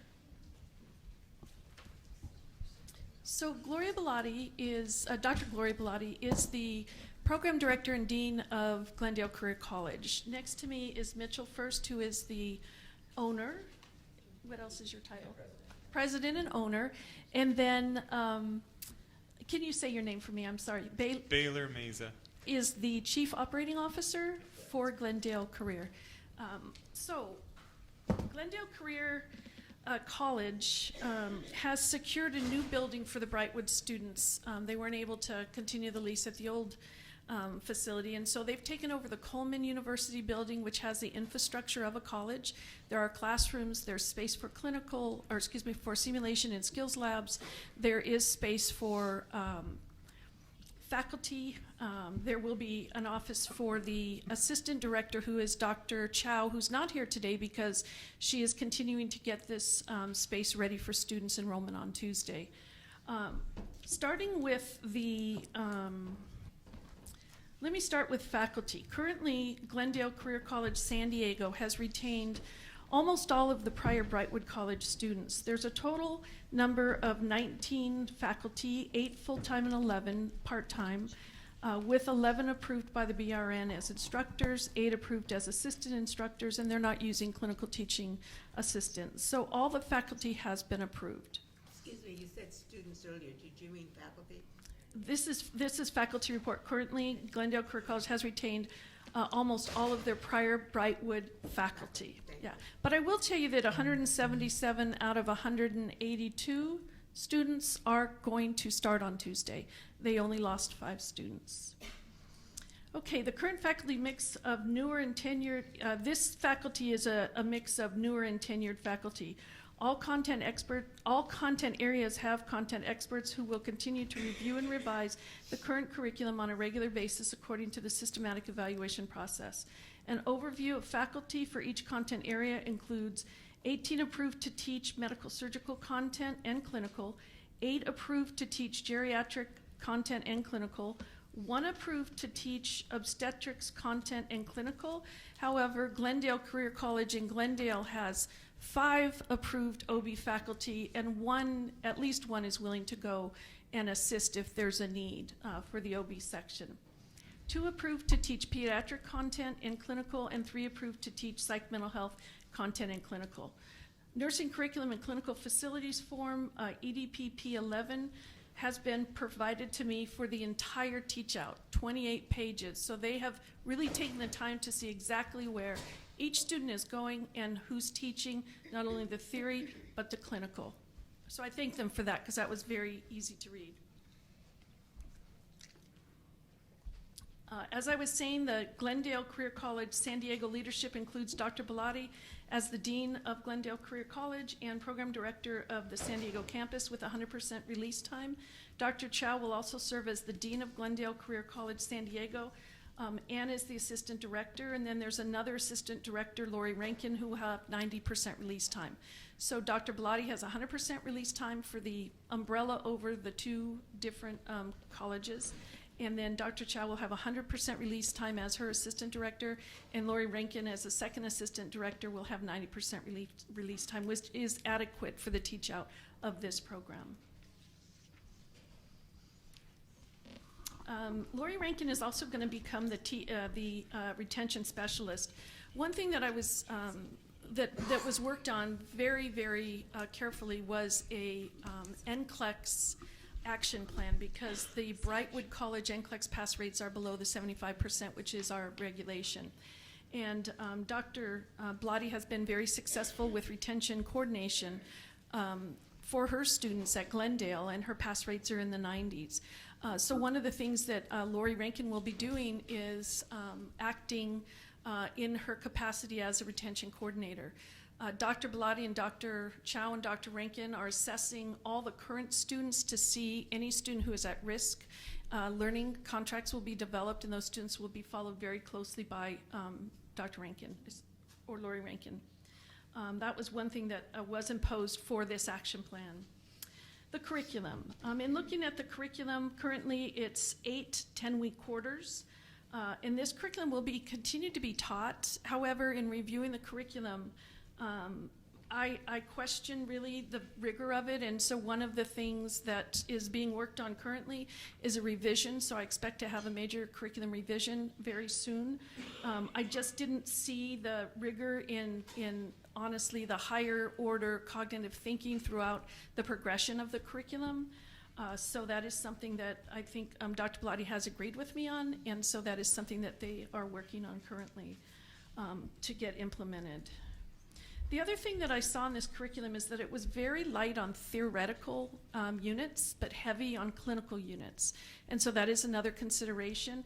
They have between 120 and 150 hours in most of their clinical courses, but I really think they need a little bit more time on the theory side to really give the students time to absorb the content that they're being taught and then the application. So they might change a half a unit or a unit just to provide that extra time. Okay, as far as the facilities, this new building is at 8888 Balboa Avenue in San Diego. It is the previous Coleman University, so like I said, it does have the infrastructure. And this lease will continue through the teach-out plan, so students will not have to be moved again. The nursing department itself, and like I said, my colleague Lori Melby was able to go and visit the campus yesterday because she lives in San Diego. And so it is a 18,500 square foot building. There is adequate parking in the front of the building. There is a reception area that will be open from 8 to 10 at night. They are going to run an LVN program as well, and so the LVN program will be there in the evenings, and the RN program will be there during the day and some evenings, I understand. As of yesterday, they didn't have any electricity, but electricity will be turned on tomorrow, but they have done a great job using generators to get their work done. And unfortunately, when Brightwood closed, the previous equipment had been leased, and so this equipment went to an auctioneer, and Mr. First had to go and buy all of the equipment back. So as you can imagine, beds, tables, chairs, all the physical equipment that students need as resources to be able to really learn their skills. So that is what they've done from Monday. They got the keys on Monday. Lori was there yesterday, and she does believe that they will be ready to open and have resources for students. Some of the things that are still needed, Mr. Baylor has given me a timeline on to tell me exactly when, like the overhead projectors will be available so that students can see the PowerPoints. In the meantime, all the students have gotten their syllabi and the PowerPoints, so for this first week, they will have paper copies of what they need. There are 6 lecture rooms, and they hold between 24 and 34 students, with one holding 40 students. There is a computer lab with 24 computers. They have a simulation room that is set up for an OB. They do have a high fidelity Noel, and they also have a radiant warmer and everything that you would need to be able to assess a newborn. They also have a ped simulation area. They have an ICU simulation area that can also be a med-surg simulation area. So they do have adequate simulation, high, medium, and low fidelity simulators and static mannequins. Some of the other things they have is financial aid office. A lot of the student resources will be on ground as well as utilized through Glendale's main campus in Glendale. They do have a library that's online for student resources. They have restrooms, private offices for the dean. They have an area for faculty to be set up with space for faculty, and then conference rooms in case the faculty need to have private discussions with students. They do have a resource center, so they do have the ability to test students if they have the need to have ADA accommodation. They have supply rooms for textbooks and uniforms. All of their texts are online, so that made it a little bit easier. They do have a science lab that they can use. They do have 2 cohorts, I believe, that are still taking anatomy, physiology, and micro, so that is set up and ready for them. Faculty and administration have stressed that this campus will be ready for student occupancy by Tuesday. And like I said, the students are ready and willing, they're excited. My one concern that I know Mitchell shares is that students are watching this today because they know it was a board meeting, and that, well, I'll let you make the comment actually, if you don't mind. Thank you, Dr. Bellis, for the narrative. I'd just like to share what a Herculean task this has been. If you can imagine that we got the keys to this new facility after all of these negotiations that were going on literally around the clock. We got the keys on Monday, and the school is set up. So we've had more than 20 people working feverishly to get ready to put the students back in school. And what I talked to Dr. Bellis about and Dr. Blotti, and I think the reason why this motion is so important is that students, really look at the words conditional approval. Like, what does that mean exactly? And so we're sharing that with them, that we're approved to start on Tuesday, but with everything that's gone on and everything that we've been able to accomplish with all of the regulators, accreditors, with you guys, with the BRN, the Department of Education, that we believe that not having a conditional approval is very important in our minds and in the minds of the students. And so I don't know if Baylor or Dr. Blotti would like to add some additional comments there.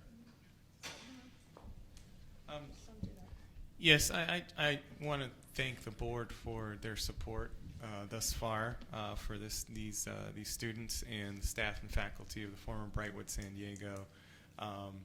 We are appreciative of everybody who's been involved in the regulatory community.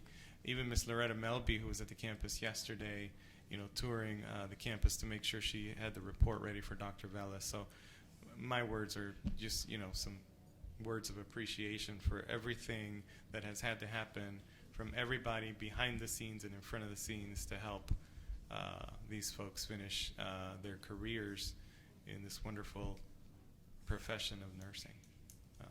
But thank you. Okay, if I can continue, one last area that I wanted to talk about was their clinical placements. All of their prior clinical placements have been retained. I have received new program clinical authorization forms, the EDP P18s. They've all been completed with clinical approvals received, and contracts are continuing to be signed. GCC San Diego will continue to participate in the San Diego Consortium. As you know, San Diego is an impacted region in Southern California, and Dr. Chow has been actively pursuing clinical sites for acute care in pediatrics at Rady Hospital, as well as ambulatory sites for OB. She plans to meet with hospitals and other facility CNOs in the near future. So as far as fundamentals, they have 3 sites for fundamentals, 8 sites for med-surg. They have 2 sites for geriatrics that are also med-surg sites. There's 1 site for obstetrics, 1 site for pediatrics, and 2 sites for psych mental health, and that's what Brightwood had previously. And then finally, what I want to do is just reinforce this NCLEX plan, and I just want to go over some of the things that I haven't already talked about. So Dr. Blotti has taken this NCLEX action plan very seriously because, as you know, this extension is an extension of Glendale Career, who has outstanding pass rates at this time. So the other thing that has been put into place is that they are increasing their testing and score percentages from 75 to 78%. There will be mandatory tutoring for any student whose test scores are below 80%. There is a test committee of faculty and deans to review all course exams and revise as needed. All faculty will attend the National Council State Board of Nursing item writing course. There is high fidelity simulation in all courses with clinicals. Clinical objectives are being reviewed for all courses to ensure rigor in the program. HESI is being used as a supplemental instruction, and so they will use HESI in the last quarter as a predictive final exam for NCLEX. as well as Dr. Bellotti has been very successful with the 3-day Kaplan NCLEX review course that all students will be required to take. And then all prior Brightwood College students who did not pass the NCLEX will be invited back to the college, GCC San Diego, to take the 3-day Kaplan NCLEX review course. So the above teach-out plan does meet the minimum requirements outlined in the board's regulation with a rigorous plan to bring CCR 1431, which is NCLEX pass rates, back into compliance by the 2018-2019 annual pass rate report, which will be in October. And that concludes my report. Thank you very much. Are there any comments or questions from the committee? Yeah, go ahead. First, I want to commend you for your hard work that you've done in putting all this together. It's much appreciated. I'm sure the students appreciate it as well. My concern was, I believe there were 20 students, if I recall right, that were seniors and were about ready to graduate. Are those students, how much delay is there going to be in their graduation? Or are they going to graduate still in June? What's the plan for those 20 students? Dr. Blotti? Yeah.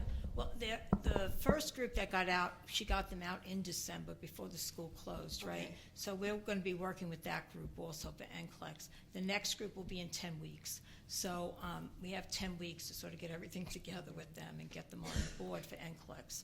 So that would be the next group in 10 weeks from February 19th. And I don't know the exact date of that, but whatever that is. Okay, thank you. I know I have it on my plan, so it's 10 weeks. Okay, okay, thank you for clarifying that. So I remember that when we reviewed Brightwood in August, there was the issue of the NCLEX. And so I've been listening and understand what you're now saying about how you're going to try to deal with that going forward, obviously, hopefully to the benefit of all the students. My question, Dr. Velas, is, so I understand that we're being asked to approve this teach-out plan. Essentially, it sounds like we have a situation where we don't have to worry about clinical displacement because basically an existing set of clinical placements is being taken over by the current teach-out plan, correct? Yes, that is correct. Okay, so whatever the playing field was, it remains. It remains. Okay. And I did pick up on the fact that the this entity will participate in the San Diego Consortium, correct? Yes. For coordinating clinical placements. Yes. Okay. So on the issue of conditional versus final, I need to understand better how Kind of that what's relates. left. According to the timeline that Baylor provided for me, the electricity has been an issue. It hasn't been turned on. It's being turned on tomorrow. They have already provided all the infrastructure for their IT. So they have, and Baylor, you can assist me this if needed. They have the infrastructure for their IT. So they will have the ability for students to use their computers wirelessly as well as workstations for these lecture projections, but that's not going to be finished until next week. So students will use just handouts, which we've all had to do when we lose power anywhere. So projectors will arrive on Wednesday of next week and they will be installed by next Friday. They have copiers and printers that are being delivered in the next couple of weeks through their vendor. Internet Wi-Fi accessibility will be completed by Wednesday. Doors on 2 of the extra classrooms will be replaced in 2 weeks.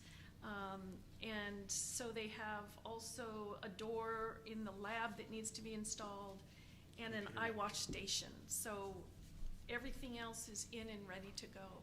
I did see pictures that Lori took yesterday, And it does look like it's ready. I was willing to go down actually on the train with Gloria tomorrow to San Diego so both of us could really inspect it again. And I would certainly be happy to do that if that is what your directive is. But the pictures that I saw, I felt pretty comfortable with the amount of work that they've done in getting this ready for the students. Their LVN program will be starting on Tuesday, and so I think just for those, that kind of collegial purpose, they wanted to try to get both of these programs started at the same time. So just clarify for me, what does it mean if we vote to give them an unconditional approval? I don't think it means anything different than having them with a conditional approval, because they're still going to be responsible for quarterly reports on every one of these students until they graduate. I know Dr. Bellotti and I speak on a regular basis, morning, noon, and night for the last couple of weeks to really talk about the curriculum and talk about the faculty and talk about the different areas that are needed to be done for this teach-out plan to be successful, especially the NCLEX pass rate. That's been a huge conversation with the rigor of the curriculum. And it was identified by Dr. Chow. Dr. Chow also had some other significant faculty issues that she dealt with, and those faculty are not here anymore. And those had to do with faculty not requiring students to complete as much clinical hours as the approved curriculum allowed. So that will be definitely reined in tighter. And I've worked with Dr. Bellotti quite a lot with Glendale Career and the Shepherd students, and I've seen the success that this college has had with those students. So I feel confident that it will continue down in San Diego. They're going to great lengths to really bring students in and identify what their needs are academically, and also bringing back students who have not passed and offering them education and preparation for NCLEX, which is not something that Brightwood had planned So on what in the would past. be your recommendation regarding when there would be a report back on the status of things relative to? Well, I honestly would like to see a report in like 2 weeks, or I'm gonna make a trip down there in 2 weeks to just make sure that everything certainly is in alignment. But I meant I a would say report back from you to the ELC. I could do that for the March ELC meeting, absolutely, yeah. And by then I could have a better idea of how many students really are at risk and how many are on learning contracts and really how they're being followed, as well as, how the students are doing in this new building and with the same faculty. And certainly I expect a major curriculum revision very soon for the, just increase in rigor of the program. Okay, Mr. Chairman, I would recommend that we accept the Glendale Career College San Diego Associate Degree Nursing Programs Teach-Out Plan for Brightwood, and that it come back to the ELC in March for an update as to the status of various things that we've been advised about today. I second your motion. Quick question, point of clarification, is that for remaining a conditional approval or no? I would say remaining a conditional approval. I don't think it makes really much difference one way or the other, but I think we would then know better in March. I have one other question. There was something about the theory hours have been reduced. Can you explain that to me? They haven't been reduced yet. My suggestion was that they look at the theory hours because I just felt like the theory hours were weak and the clinical hours were heavy. Okay. So I wanted them to kind of balance them out a little bit better. Okay. And that will be part of the major curriculum revision. Thank you. And then Mr. Jackson, is your second also applying to Donna's Ms. Gerber's clarified motion? With the them coming back before the ELC? And it being a conditional approval? Yes. Go ahead, Betty. I have a question. There's been a lot of work done to accommodate these students, thankfully. But some of them will be in your college for a short amount of time, others will be there a longer amount of time. Are the ones that are going to be there a short amount of time, where will their degree be from? From your Glendale. particular? I would say Glendale Career College, yeah, Okay. like we give out our other. All right. campus. So it doesn't matter that they're going to only be there a short amount of time. Thank you. Just to add a little more color to that, it's ABHES, the institutional accreditor for Glenda Kerr College, has approved the teach out of the RN program and allowed us to confer their degree of Associate of Science in Nursing. Great. Thank you. Are there any public comments? Please come forward.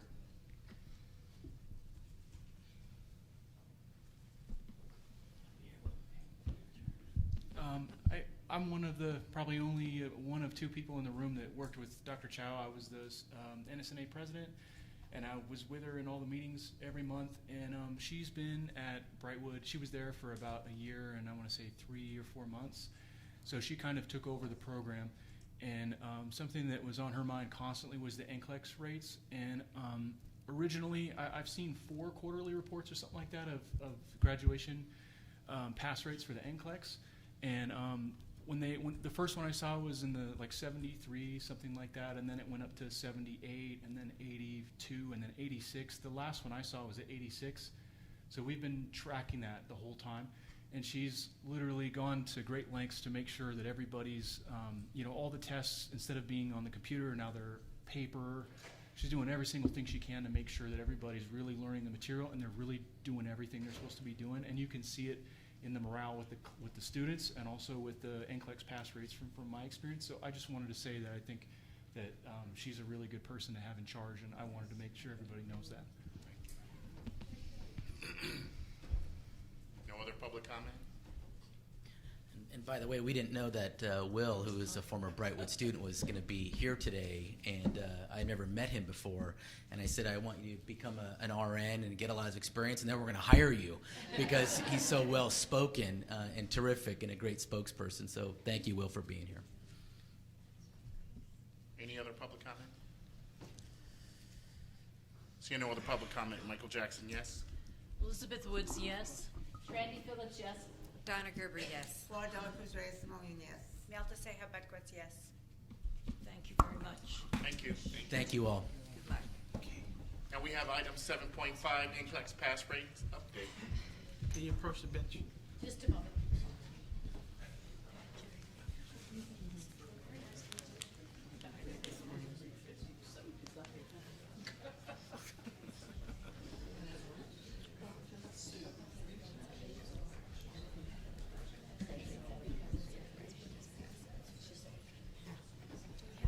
And immediately following the NCLEX pass rates update, we'll do the licensing program update. Then we'll break for lunch. Good morning. My name is Katie Doherty. I'm one of the nursing education consultants. I work in the Sacramento office of the board. This is an information-only item, and we're going to present a series of NCLEX pass rates for the 12-month rolling total, the quarter, and the trended reports. And then there's some additional information in the packet.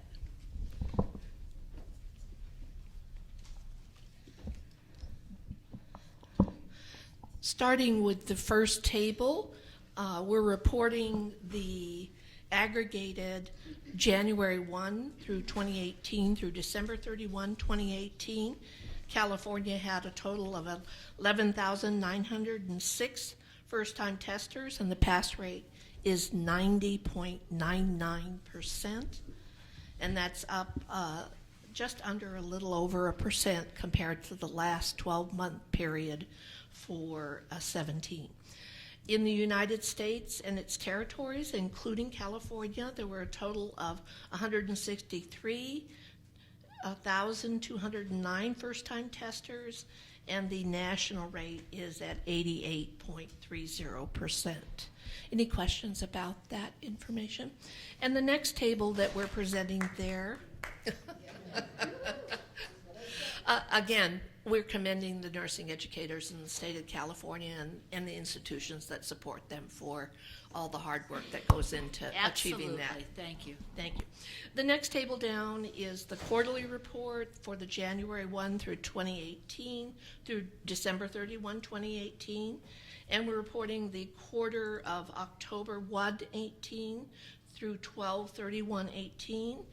California had 1,632 first-time testers and a pass rate of 84.13 for the quarter. And of course, that particular percent is related to the small number of first-time testers. There's an inverse relationship between that. The next point that I wanted to make is, as you know, that the 2019 NCLEX test plan will become effective April 1 of 2019 and be in effect to March 31, 2022. And interestingly enough, National Council has decided to keep the same LoJet passing standard in place. So this will be the 9 years, essentially, that pass rate will be in place as they get ready for the next generation. The next table that you have in front of you on the next page, if there are no questions about that, is the distribution of pass rates by degree type for associate degree, baccalaureate, and ELM. Are there any questions about those two reports? I'm then going to keep moving along. The next series of reports that you have are typically the trended reports that we provide each February. You'll see that for the period July 1 through 2000 through June 30, 2018, you have the trended report, with the most recent being the 2017-2018 report that you'd already received information about. Any questions about that trended report? If none, then I'll move on. And the second trended report that you have in front of you is the comparison of the national and California first-time test pass rates for internationally educated. And you can see there that we're reporting for the 2017-2018 period, July 1 through June 30. And you can see there has not been any significant change in what the trended is for either California or for the nation as far as internationally educated. Any questions about those? If not, then I'm going to keep moving. The next set of documents you have is something that you've already seen in abbreviated form. You now have the official version of the 2019 test plan. They've presented it in booklet form this time around. It's a 60-page document that gives a great deal of detail. The first page of that summarizes what you've already been informed about in terms of changes to that 2019 test plan. So I wasn't going to elaborate any further unless you had questions. Okay. And then finally, you have the next generation NCLEX news, and probably the most important piece of information to share with you there. You've already seen the clinical judgment model, and you've had some detailed information already about what that constitutes. But now National Council has started kind of their own TED Talk. It's going to be called the NGN Talks. And so the first one is about 10 minutes in length. So anybody who wants to go to the National Council website and find out about the next generation NCLEX, what the project is, where they are in the project, what progress they've made, they've done a really nice job. I looked at that video again this morning, and the chief of examinations for National Council is really the primary presenter for that. Those were all of the informational items I had to present. Any questions? No question. Thank you. Trey, did you want to tell Christina the same thing? Christina.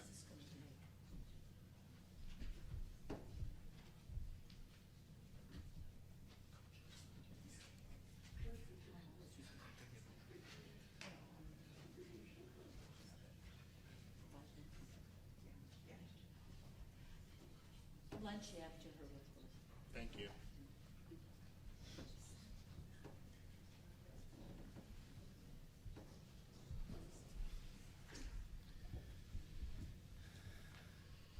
afternoon. My name is Christina Sprigg. I'm the Licensing Chief, Licensing and Administrative Services Chief. My licensing report is available on the board's website, included in the meeting materials. I'm going to give a brief overview since we are kind of running long this afternoon.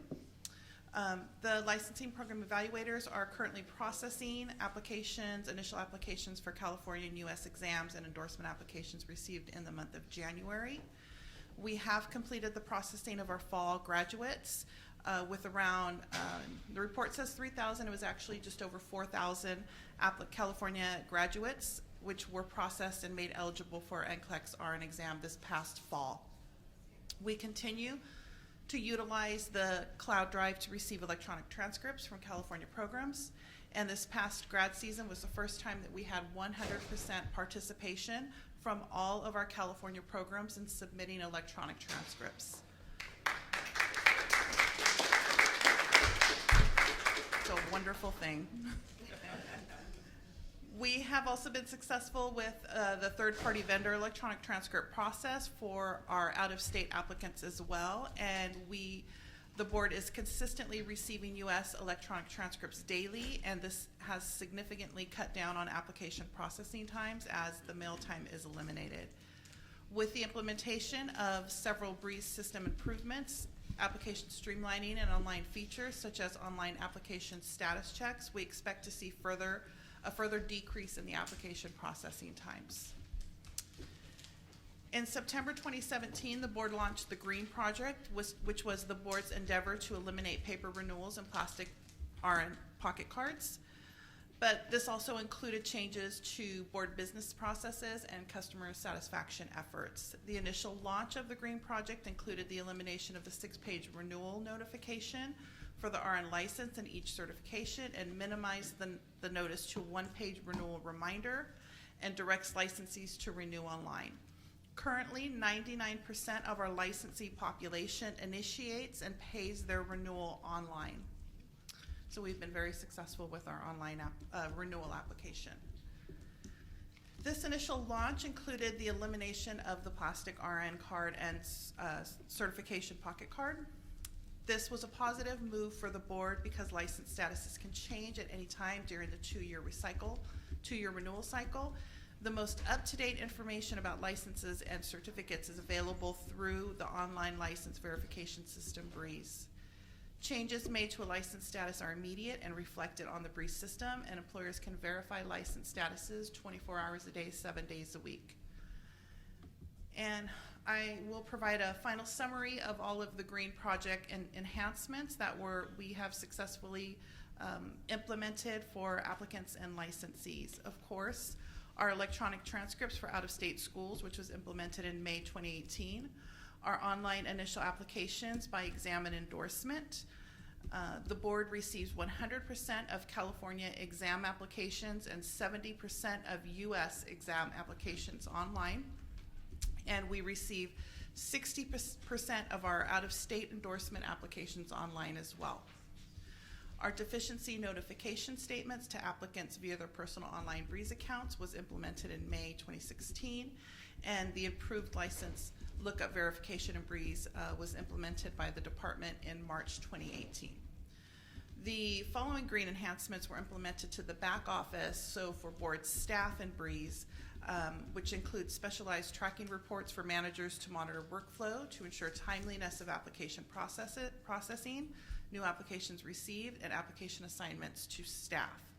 Scanning of documents and transcripts for out-of-state U.S. schools, which was implemented in 2018, October of 2018. So that means all of our incoming paper documents and transcripts are being converted to digital copies and stored in virtual suspense, and also attached to Breeze application records once they're submitted.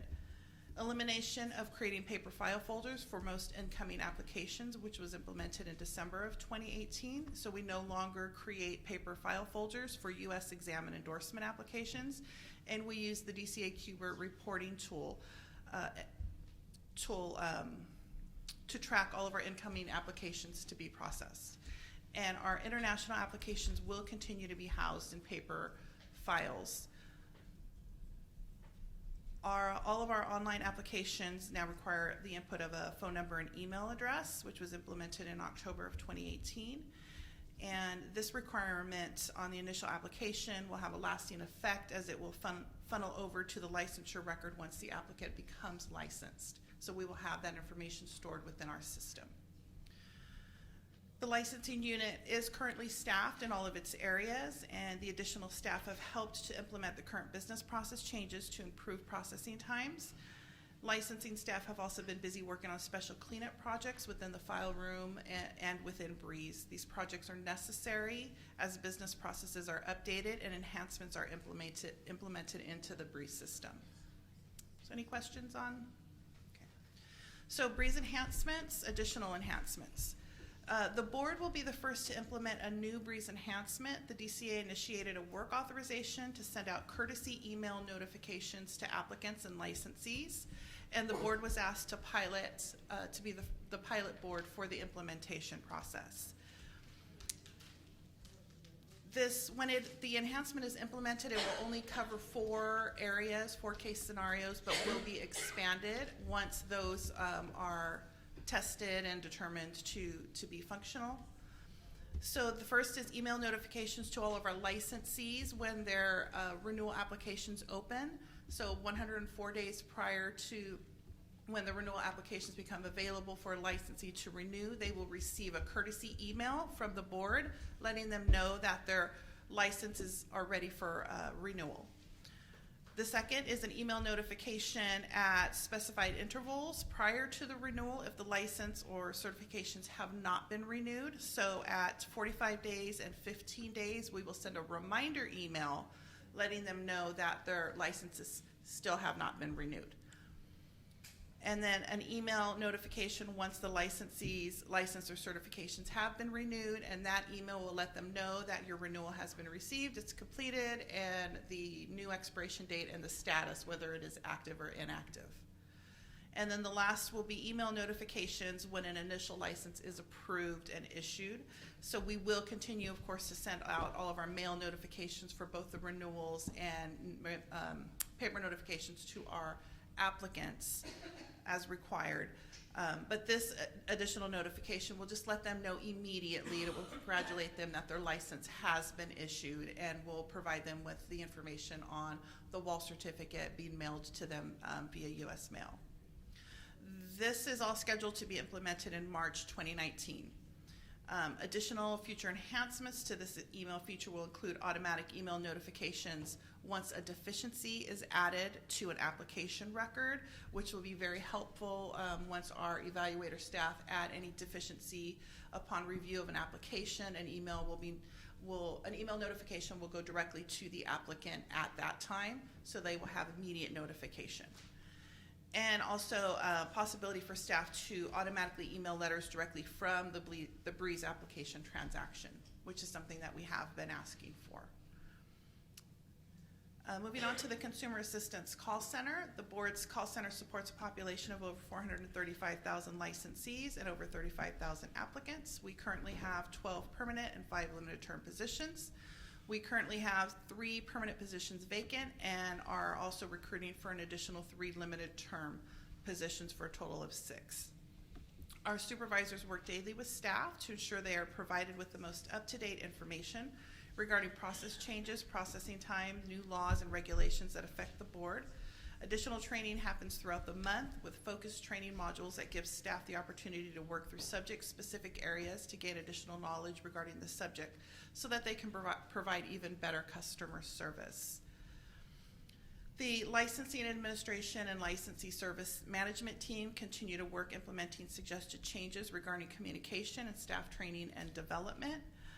I, along with the management team, continue to host quarterly meetings for the licensing administration and licensing services units. We conducted our most recent quarterly all-staff meeting in December of 2018. At the meeting, staff members were able to give their own nominations for co-workers to be awarded a Shining Star Award. This award is to recognize their fellow staff members who have gone above and beyond in not only completing their assigned duties, but also in assisting their coworkers, always being willing to learn new processes, providing suggestions for improvement at the board, and for providing all-around excellent customer service. Staff were also given the opportunity to create a presentation, and that they then gave at the quarterly meeting. The presentations focused on three work areas: the regulatory process, licensing, evaluations, and call center morale.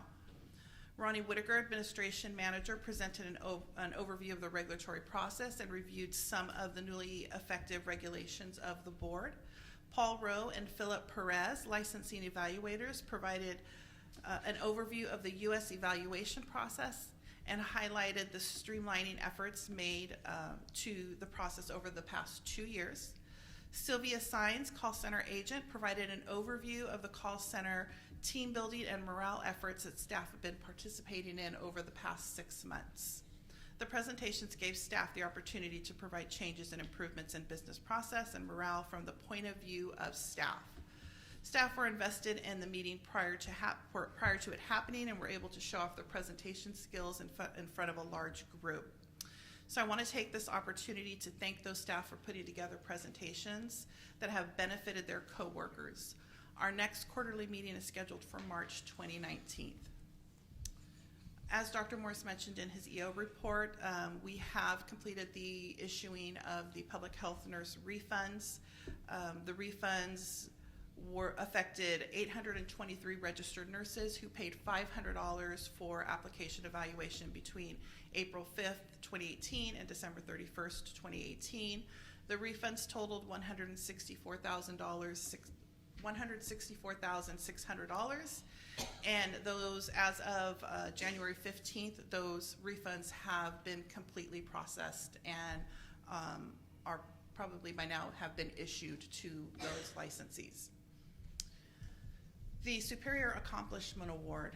The Department of Consumer Affairs recognizes employees who make a difference with the DCA Superior Accomplishment Award. This program is designed to recognize superior job performance by an individual employee or a team of employees, resulting in an exceptional contribution to improving DCA and the California state government. These awards acknowledge employees' contributions that exceed the scope of their regular job duties. An employee with the BRN was nominated for and awarded this award. Elsa Baruman, an international analyst in our licensing unit, has made an ongoing and exceptional contribution to the BRN for a period from 2012 to 2018.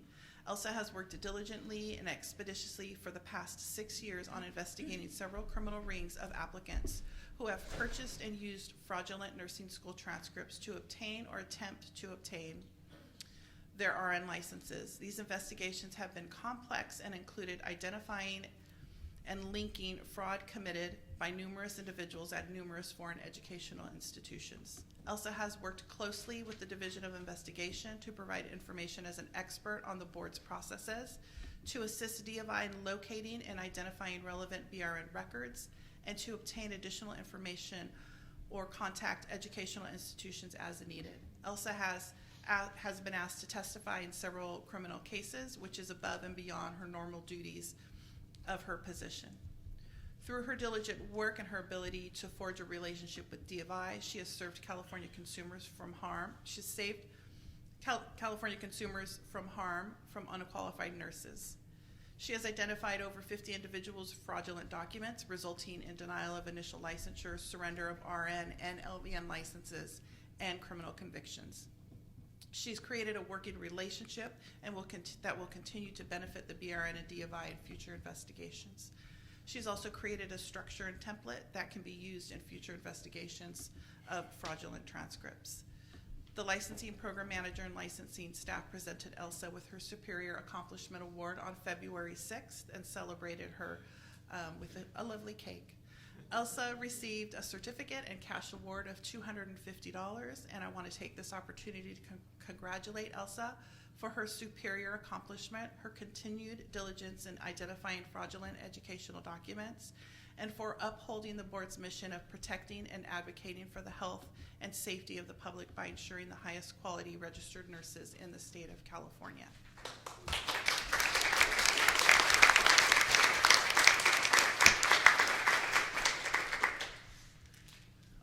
staffing update for the licensing and administration call center renewals and NEC units. We currently have 11 permanent vacancies due to newly established staff positions, staff movement, and promotions, and I have provided you with a listing of all of those. And then lastly, our statistics. We do currently continue to use the QBERT reporting tool to create and run various reports upon request. For fiscal year 18-19, our current statistics for exam endorsement, repeat, and advanced practice applications totals 20,728, and that's from July 2018 to current. Are there any questions on my report? Thank you. Thanks. Thank you. Thank you. Let me turn it back over to you. We're going to be taking a half an hour for a break and lunch, so we'll reconvene at 1:55 p.m. We'll be reconvening, so have a nice lunch and break. See you then.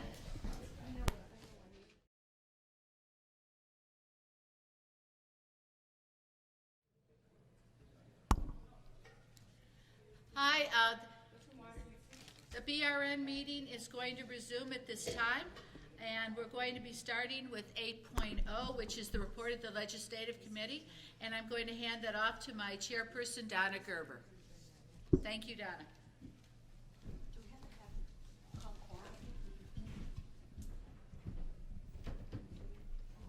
And while Donna gets ready, welcome, Thelma. It's so nice to see you at the table.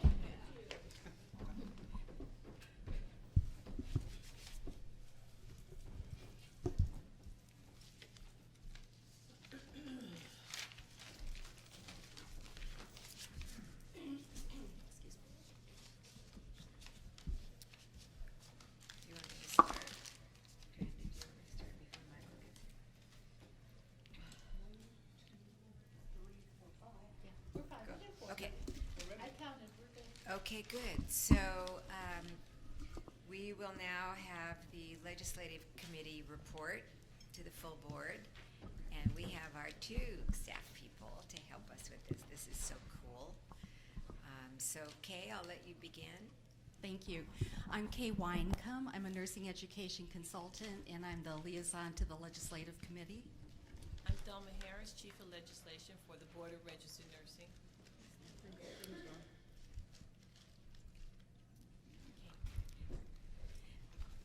Good afternoon again.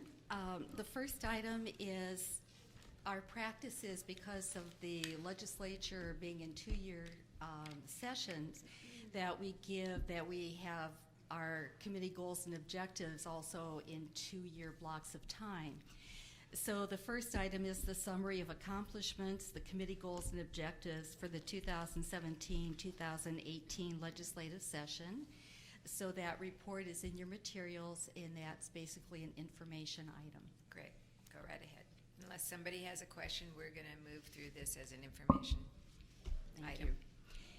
You. 8.2 is discussion and possible action regarding revising or recommending committee goals and objectives for the 2019 to 2020 legislative session. And in that document, there was just a revision in language related to the sunset dates, because that was related. I mean, this was developed in 2017 relating to then the sunset review process in place then, but now because we have had the board sunrisen, that this sunset date is now January 1st of 2022, and this goal reflects that. Okay, any questions from the board? Seeing none? Okay. So does that mean that these are accepted as the goals and objectives? Do we need to vote on that? Well, you can't. Oh. Oh, wait, no, 8.2, discussion and possible action, yes, you could. Yeah. You probably should. Yeah, let's just go ahead. So I'll make a motion to recommend the committee,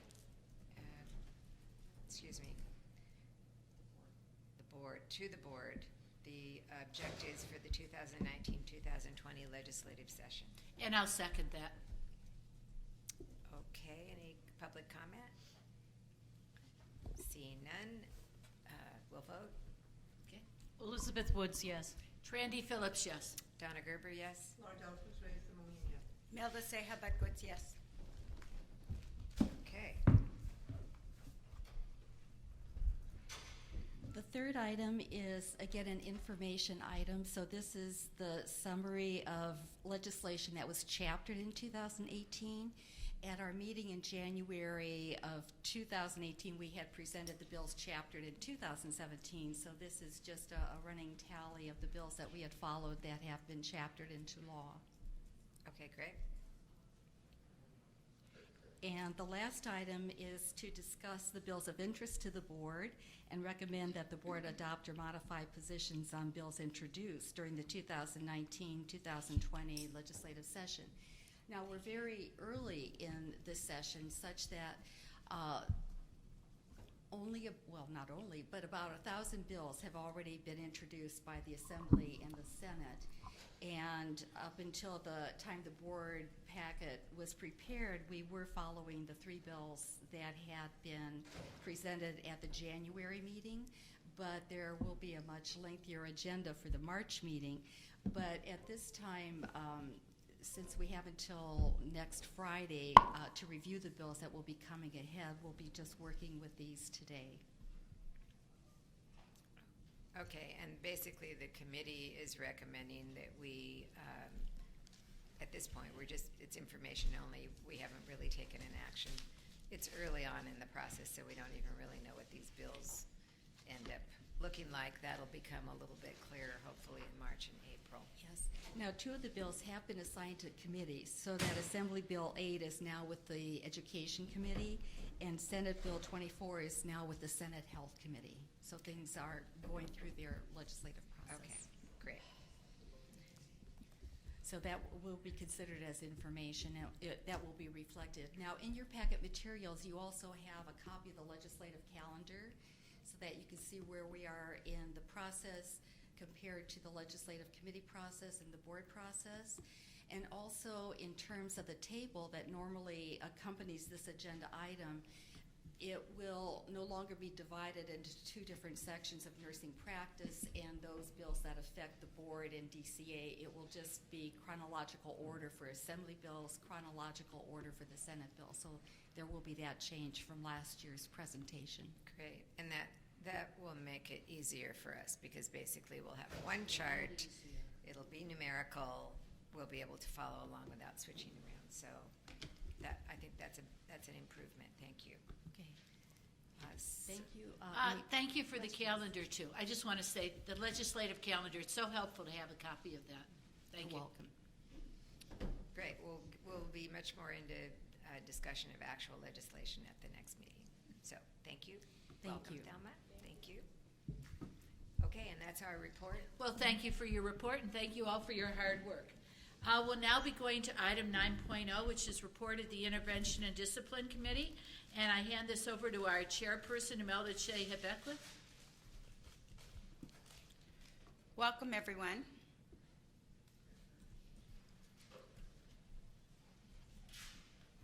So 9.1, complaint intake and investigation update. Good afternoon. My name is Joseph Pacheco, the Deputy Chief of Enforcement responsible for complaint intake and investigation programs. And I'll start with 9.1. For complaint intake, our complaint intake unit, we currently have 1 office technician position open, otherwise we're fully staffed. We should be filling that position very shortly. Fiscal year 2019 workload statistics are included in my report.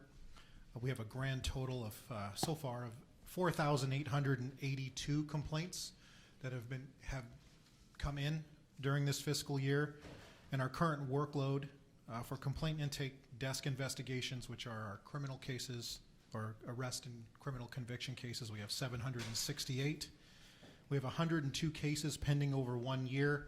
Almost all of those cases are cases awaiting criminal disposition at the superior courts. We've received 386. We have 386 open applicant cases. 17 of those are over 1 year old, and 62 cases pending for expert review. Any questions before we move on? Okay. Investigation programs. I continue weekly meetings with the DCA Division of Investigation. Mostly we work triage cases, and these meetings have resulted in a more efficient case movement between BRN and D of I. We have much fewer cases going back and forth. Our summary statistics for investigations, we've referred 274 cases to D of I, 478 cases have stayed with the BRN investigation unit. It's about a 60-40 split, about. Our closures for the year are included here. Pretty much the same statistical breakdown of closures. Our average days to complete investigations for D of I, it's 334 days on average. For BRN investigation, it's 206 days. I've also included average costs per case for the cost recovery issues on those investigations. And we have one vacant position in our investigation unit. It's a vacant supervising special investigator position for our central unit, and recruitment to fill this position is ongoing. There's also committee requested statistics. I reported at our last board meeting. I talk about average processing times for our various caseloads. So for all of our desk investigations, everything, the average days are 52 days of processing time. Those cases that are referred to the discipline unit that actually end up in disciplinary proceedings, the desk investigation time is 139 days. All field investigations the average is 239 days. And then I break it down for D of I and BRN. Applicant enforcement reviews, the average for all applicant cases is 25 days. Applicant approvals are 23, and for denials, the average is 107 days. And the denials take significant amount of more time because there's more administrative process in-house before they're completed. A review of our entire applicant workload shows that 71% of all applicant approval decisions are completed within 2 weeks of receipt. In our division, 80% are done within 4 weeks. And that concludes my report for this month. Board members, do you have any comments? Impressive. Any public Thank you. comments? Barbara would be proud. Thank the staff. That's really very impressive. Shannon Johnson, 9.2. I am the Deputy Chief over Discipline, Probation, and our Intervention Program. We currently in probation have one vacancy. Elizabeth Elias left us. She was the probation manager, and she's left, has moved on to the Dental Hygiene Board. And we have filled that position with one of our AGPAs, John Knowles. He's been with the board since 2011 and has spent 7.5 years as a probation monitor in that unit. So he has now taken the staff services manager position in probation. We are backfilling that position right now. It closes, and we should have it filled within the next few weeks.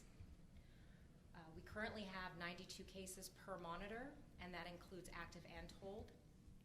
We continue to assist Solid in the Enforcement Academy, doing the probation courses for them. And the last one was August 30th. The next scheduled one is next month. And we currently have 1,292 probationers, and that does include our told and our active. Any questions on probation? I'm going to move on to cite and fine. So as of the end of January, we'd issued 282 citations for this current fiscal year. We've received full payment on 33. We've held 155 appeal conferences and 2 administrative hearings. Any questions on citations? No?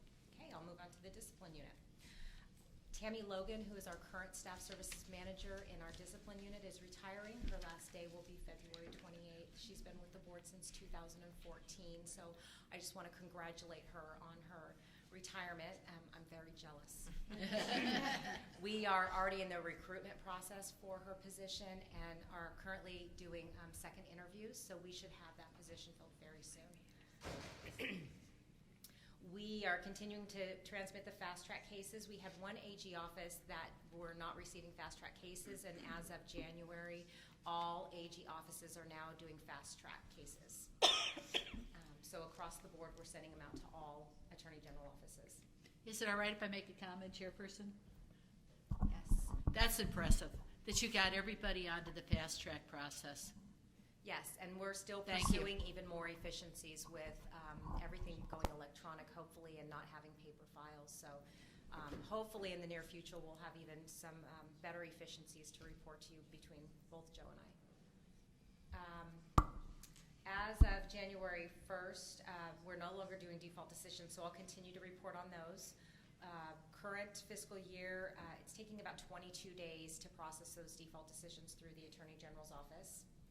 As of the end of January, we have a little over 1,300 cases at the Attorney General's office. 249 of those cases are between 1 year and 2 years old, and 71 are over 2 years old at the Attorney General's office. And I think we've touched on it before, that those are usually cases where there's been continuances, where we had to go back for more investigations, we had to have additional expert review. So that's all incorporated within the 71. Final decisions, the board. So we have referred over in this fiscal year 803 cases to the Attorney General's office for prosecution. We have filed 55 petitions to revoke probation. We've served 521 pleadings. Our EO has signed 169 surrenders. We've withdrawn 2 statement of issues, and we've adopted 719 decisions for this fiscal year. I've also attached the stats for probation and also for the discipline program breakout on advanced practice certs for discipline. Are there any questions on those units? If not, I'm going to move on to 9.3.1, which is the intervention program. December 19th, the intervention program manager presented an educational outreach to Dignity Health in Santa Cruz to 14 new graduate students. In the fourth quarter of 2018, the intervention program hosted the 4th in a series of the 5 mental ad hoc committee meetings. And the 5th and final meeting has been moved from February to March just because of scheduling issues. But it will be held next month, and hopefully we will have that final meeting, and then we will have something we can present to the board sometime in the summer. The Intervention Evaluation Committee, there's currently 5 physician member vacancies: Oakland IEC 13, San Jose IEC 7, Los Angeles IEC 3, Fresno IEC 5, Irvine IEC 4, and there are 4 public member vacancies: San Jose IEC 7, Fresno IEC 5, Burbank IEC 8, Fairfield IEC 11. We have 2 RN member vacancies: Burbank IEC 8, Oakland IEC 13. I've also attached the statistical summary report for intervention, and as of the end of January, we've had 2,354 successful completions in our intervention program. Any questions on that? So what's the average of your intervention? What's the average? So 2,354 have successfully completed. Yes. What's the average of people enrolled? Right now, we have about 400 enrolled. Let me see. I can get the statistics are attached. Okay. We had 355 at the end of December. So our numbers have gone down slightly, and that's why with 9.3.2, which was brought to the committee last month, we're asking that we combine a couple of those IECs because our numbers have gone down. We can shutter those for now and then open them back up later. So for 9.3.2, if there's no other questions, this Go kind ahead. of plays a part in it. What we want to do is we want to shutter IEC 13 and assign those participants to IEC 11. IEC 11 is fully staffed with 5 committee members. IEC 13 currently has 2 committee members. We had 2 vacancies, so that will assist with all of those vacancies that I just listed off a moment ago. The second request was to, let's see, the IEC 8 meeting has been held in the same location as IEC 3 and IEC 14. So what we want to do, IEC 8 participants will be reassigned to other IEC committees in the area. So they're not leaving the area. We're just trying to combine some of those IECs so we can eliminate some of these vacancies. So that was presented to the committee last month, and it was approved to move forward to the full board for a vote. So are there any questions from the board, from the public? I would make a recommendation to go ahead and, I don't know what the language would be, to approve the request.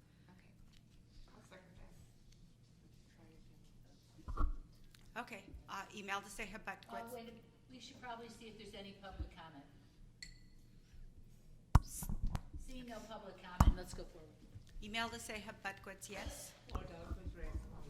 Donna Gerber, yes. Trandy Phillips, yes. Elizabeth Woods, yes. Michael Jackson, yes. Okay, that's my report for the month, unless you have any further questions. Imelda, I do want to publicly acknowledge, again, Shannon and Joe, just for their tremendous efforts. And, you know, we know that mental health is real. It's becoming more prevalent. In an effort to better inform the public about the intervention program, both Shannon and Joe have been very active with giving presentations throughout the state regarding the intervention and discipline program. And just an overview of the enforcement unit in general. So those of you who may be watching, in particular the community partners, if you would like for Joe and Shannon to present to your institutions and or your constituents regarding the services that we offer, then just please,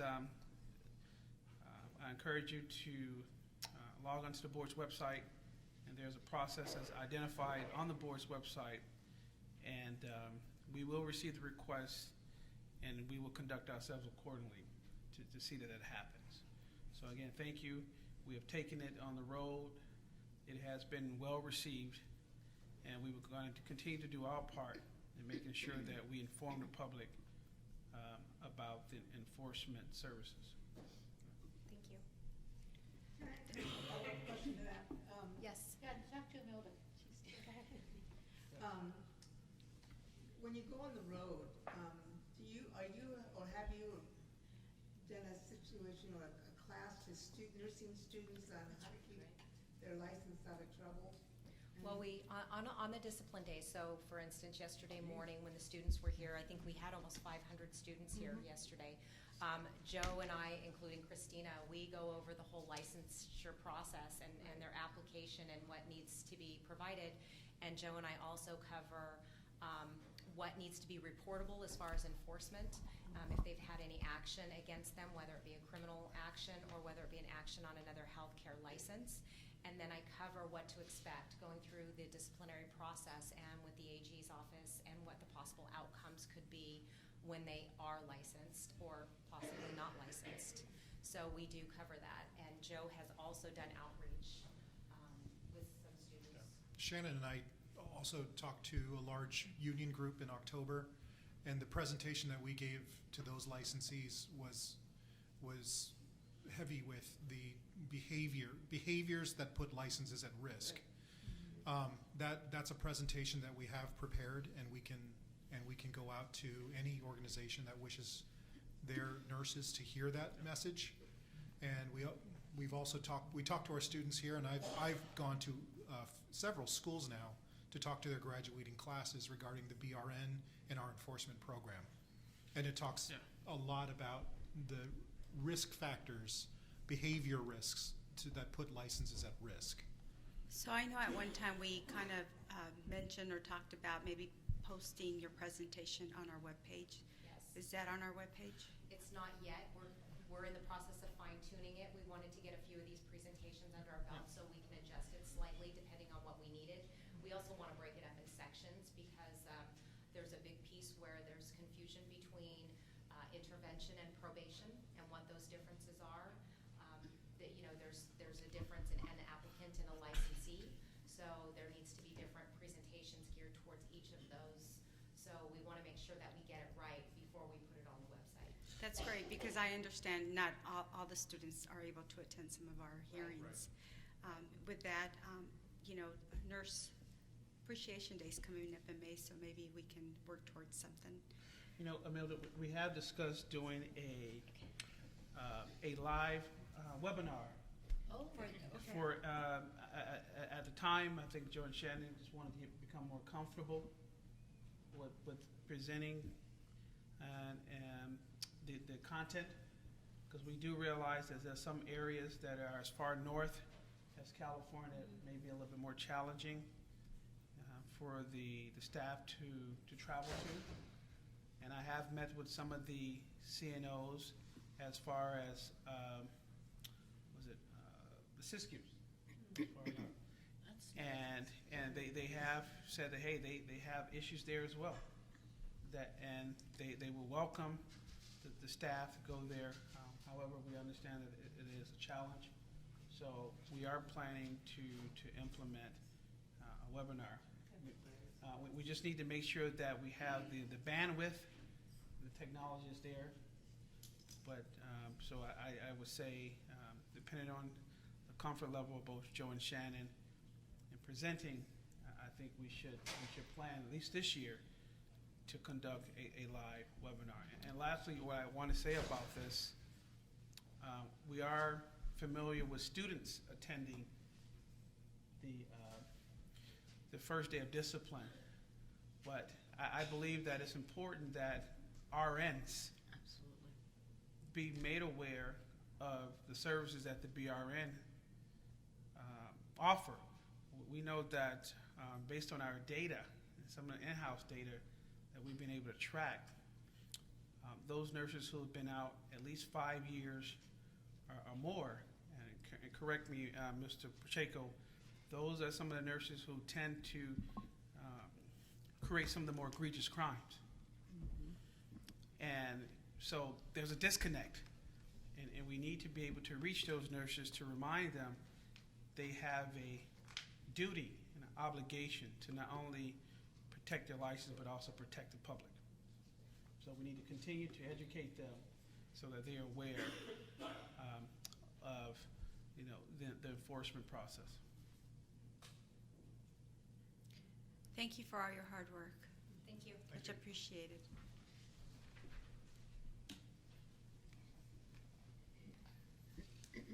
Imelda, are you done? Yes.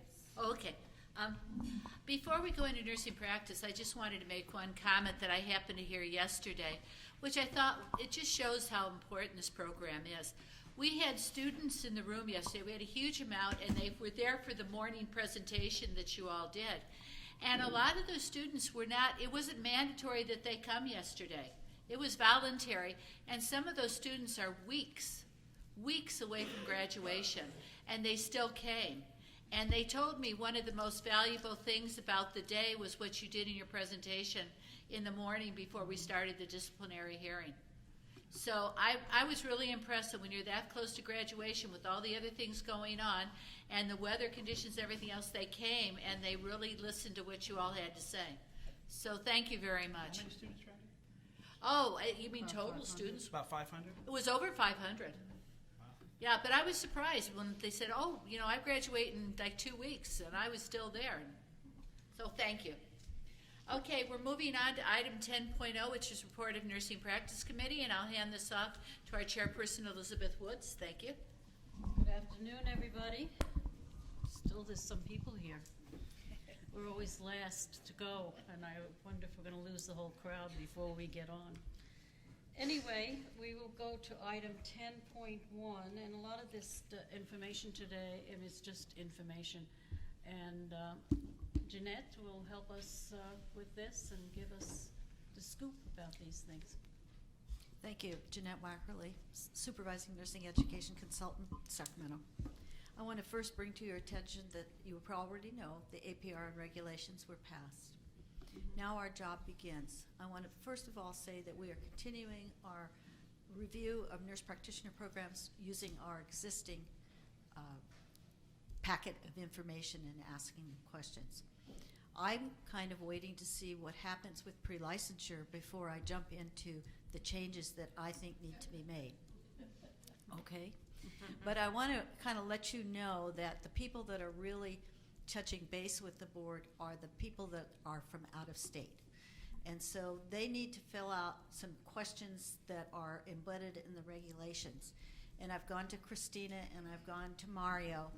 And Mario will be the one to do the first write-up of what we want to receive from those out-of-state online nurse practitioner programs. So we're at the very beginning phases of how to phase this in. I want to suggest to you that by March, and working with Dr. Morris, I'll have more information for you to see and approve in a way that you can act on some of that, the complexity of those regulations and what's different in the regulations as compared to what we do today. And one of the big complexities is that the student nurse practitioner must be matched with a nurse practitioner. That's a change because they've been able to be matched with physicians or physician assistants. And so there are some things in those regulations that are different than how we currently do program approval. But I want you all to know that we're continuing with our existing way, and what we have to do is just explain to people it's coming, but it isn't going to have a birth yet as to how these regulations will be rolled out.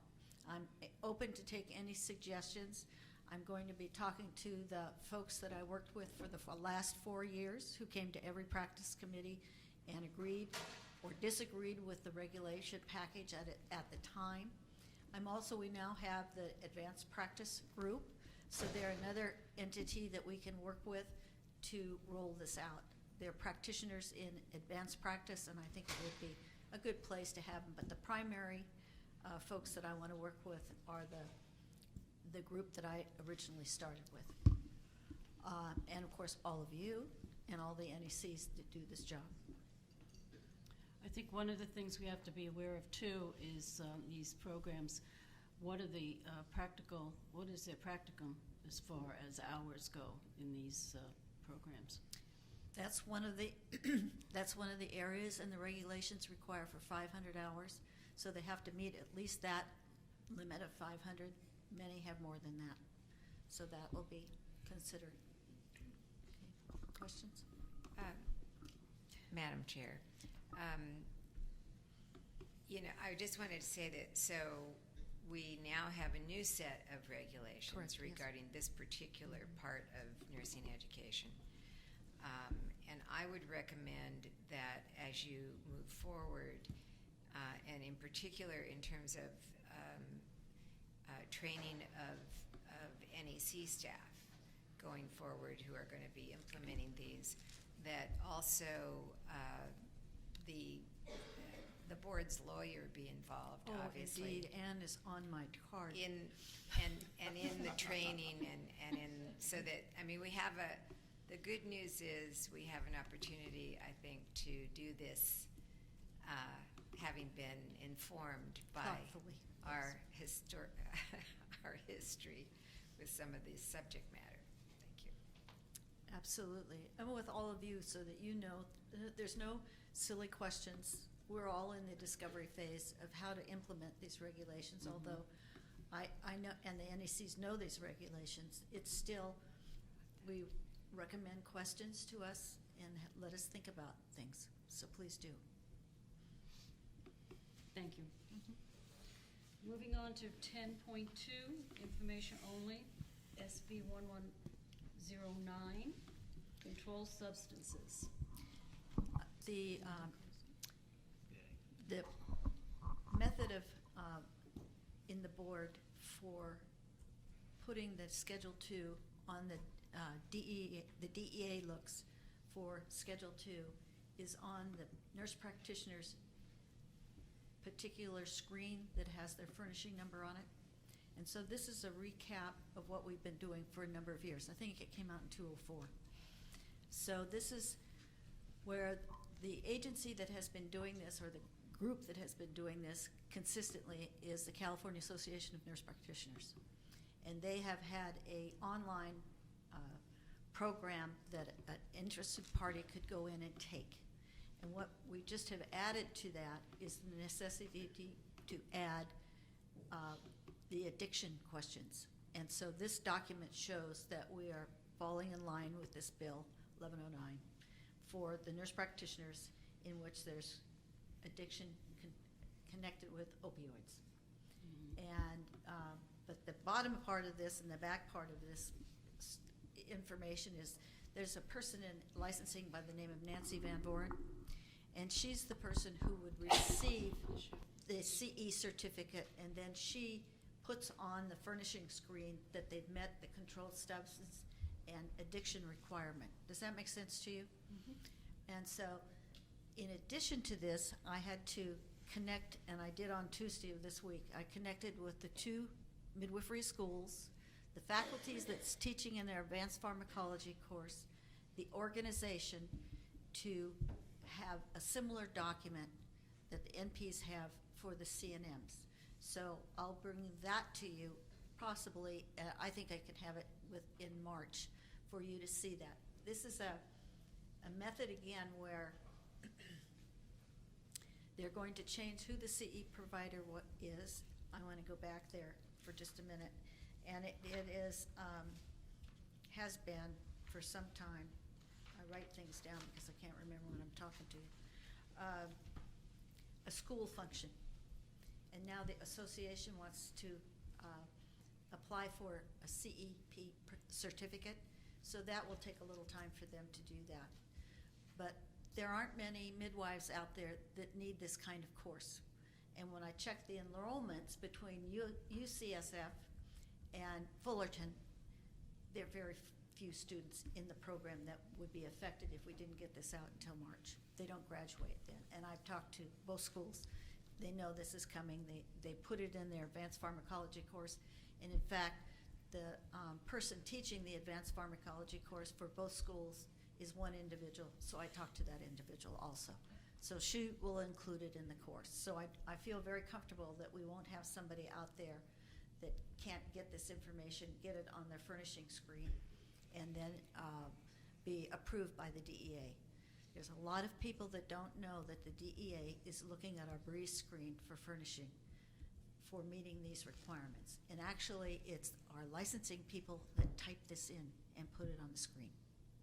Okay. Any questions about this? Anything from the audience? No. No? Yes. Hi, I'm Dr. Janet Smith. I'm a psychiatric nurse practitioner. Why don't you come up, please? So we Come can up to the phone.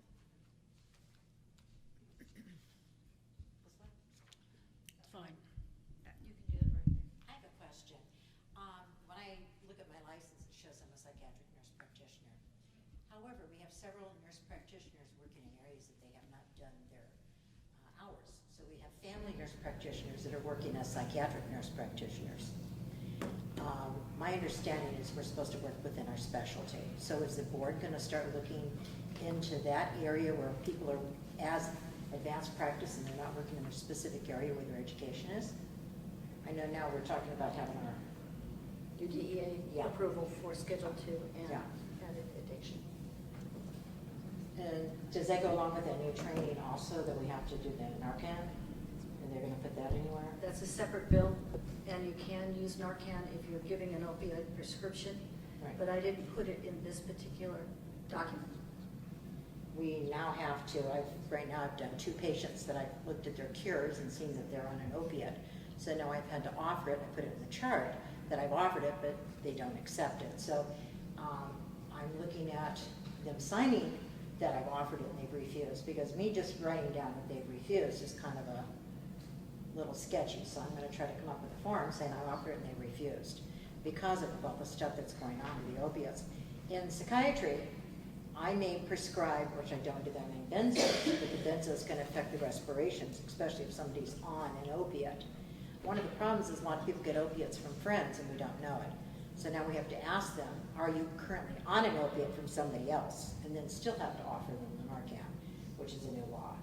So this is becoming a slippery slope for a lot of the advanced practice nurses, and we need to make sure that we're all on the same page with training and everything on it. I have to read the bill. I don't know if it is permissive or it is required. So that's the question that I have. I went to the. Janice, excuse me, can you please speak into the mic, please, because we're Oh, I went to recording the American Medical Association, and they said the bill was specific to Still, providers. still, we need to get closer. You gotta sit Sit down. down, please have a seat. Okay. The training that I went to was not specific to physicians, it was anybody who's a provider. So that would be MD, DO, NP, PA, anybody that provides a narcotic or can provide a narcotic. Opioid. Right, that they would need to offer, and then the patient has the right to refuse or accept. But we don't really, it's very loosey-goosey as if you verbally offer it and I write it. So I think it'd be better to actually have the patient sign that they were offered and not gotten it. So that's what I'm trying to do in my particular office, because there's so many people overdosing right now with the fentanyl. People are getting, what is it, counterfeit opiates right now. Chinese made, right? Mhm. So that's what's on the news. Yeah. So, and you don't know. So you're just having to offer it with anybody. It's very scary that somebody can overdose. So your question is whether we should have something in writing clarifying whether you have offered to them or not. And then the other thing is, if you offer it to them, most people who get the Narcan, and then, you know, when I used to deal with methadone overdose, we gave them an IM. We didn't give them a little nasal thing. Right. They're talking about the little nasal thing versus the IM. But it depends on the heavy of a load that they take. You know, they take it by mouth, are they injecting with heroin, or what are they doing? And most people that overdose, they don't think, oh, I need my Narcan. So really you need to educate somebody else that's going to be able to give it to them. People that are overdose, most of them are doing it by accident. They're not really trying to do it. If you look at Carrie Fisher, that was on the plane, supposedly a nurse was doing CPR on her.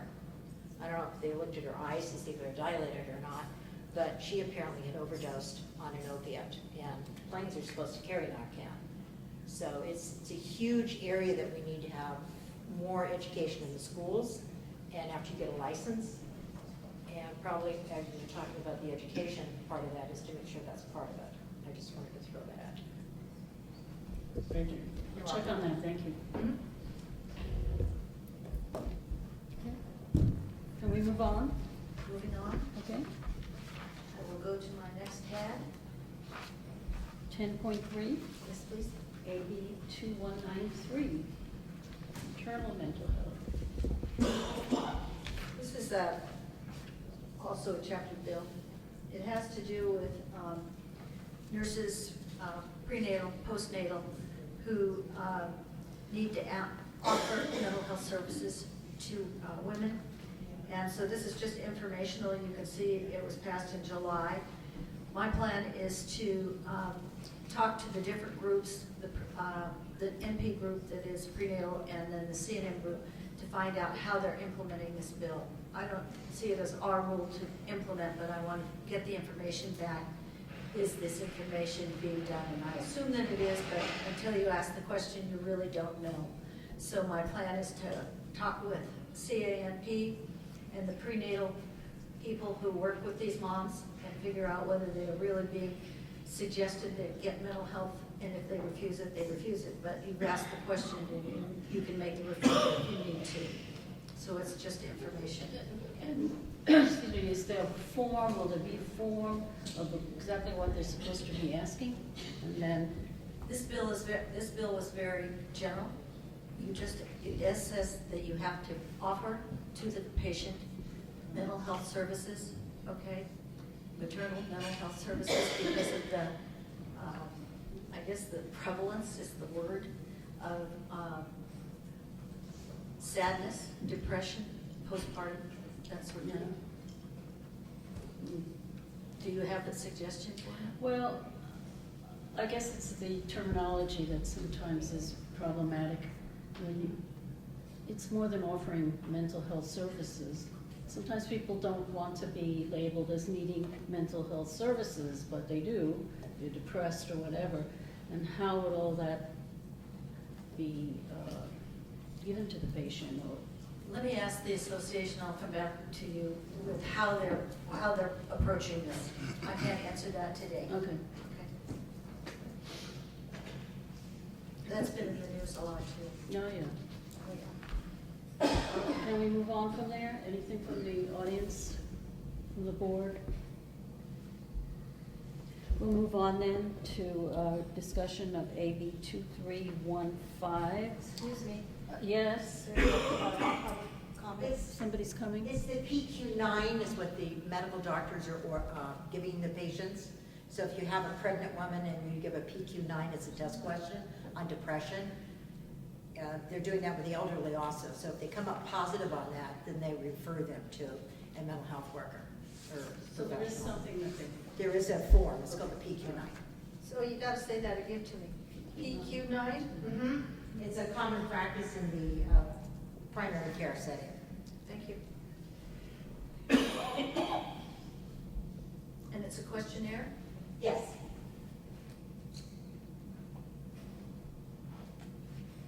Thanks. 10.4, may I go on? yes, you may, thank you. Is chaptered, and it's interesting. I've talked to the school nurses about telehealth in the public schools. And we really don't know yet whether it's going to be across the state in certain areas, what is going to come out as a telehealth interview with students. I can't imagine with students I know that are in grammar school and high school, this is kind of an intervention that would have to be private. And so I need to know more about how this is going to roll out. I'm going to use the school nurses to tell us how they're encountering it in the schools, if at all. I'm sure that it has a price tag for telehealth equipment in the schools and how that's going to be worked out. I don't know even how much the telehealth is going to deal with medication management in the school with children. So I will come back to you in March with whether this is even off the ground, because I don't know that today. And clarification, we don't need to vote on this. She can just No, be no. direct, she can just be given direction, correct? It's not Informational.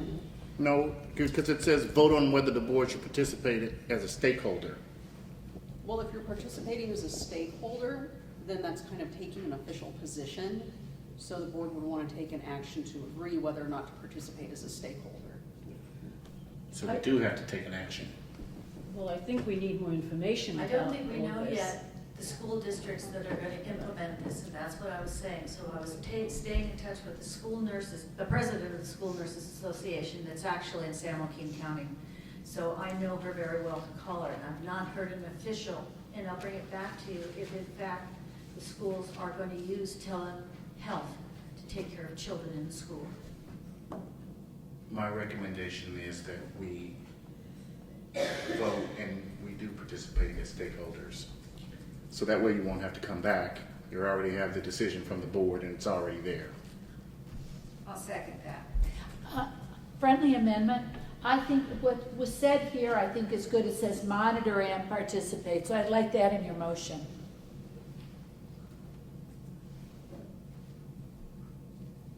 What does it say, monitor and participate? On the very bottom of the paragraph, the last sentence.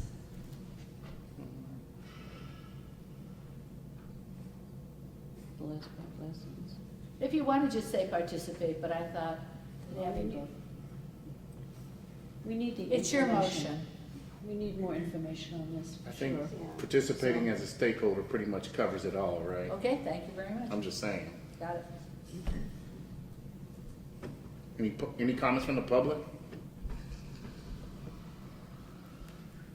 Ready to vote? Yes? Okay. Michael Jackson, yes. Elizabeth Woods, yes? Trandy Phillips, yes? Donna Gerber, yes. Claudia Cruz Reyes Serrano, yes. Yes. Thank you.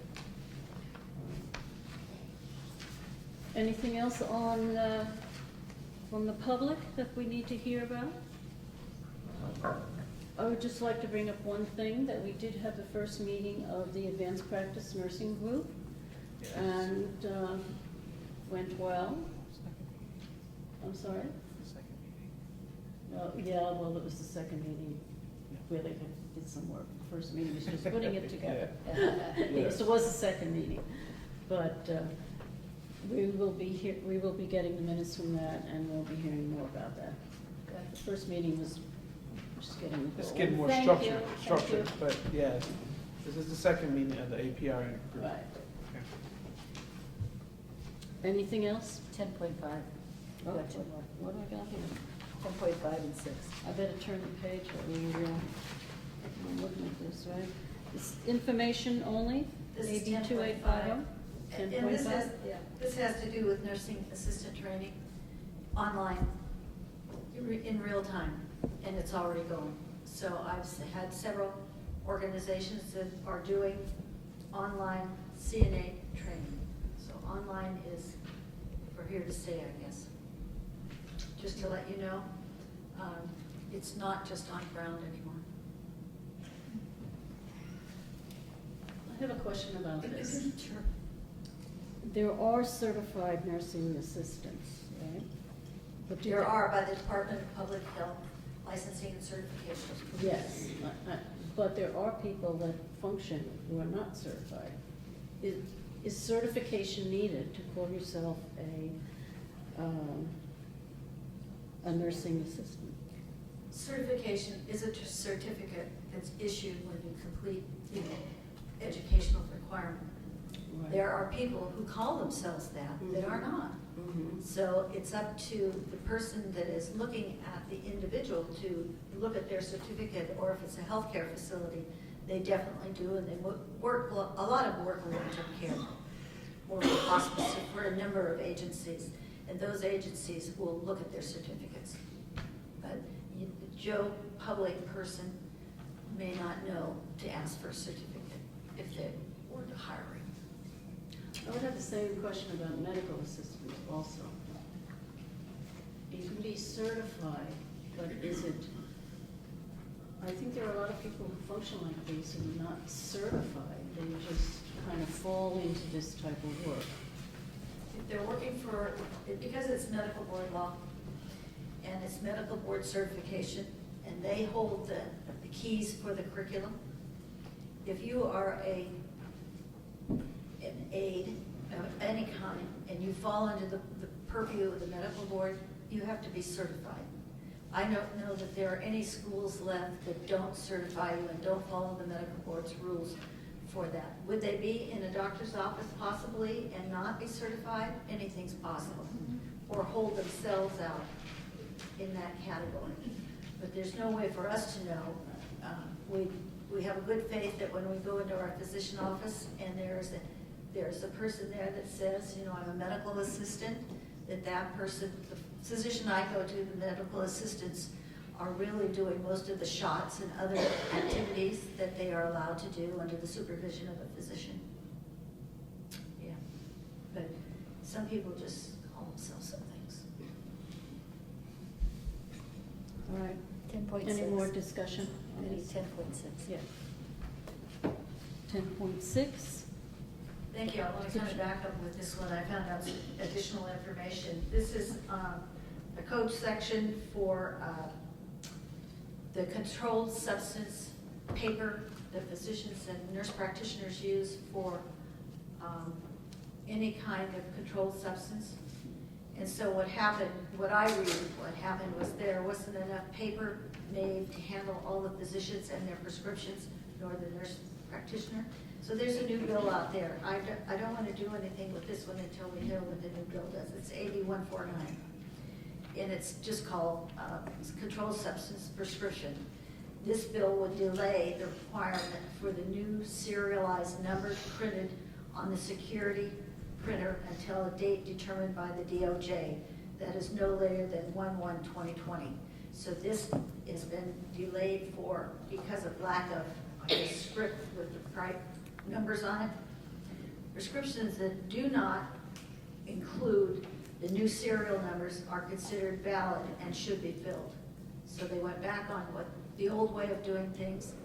It is a way to, when you look on your CARES account, I don't look on there, but I hear you can look on there and you can determine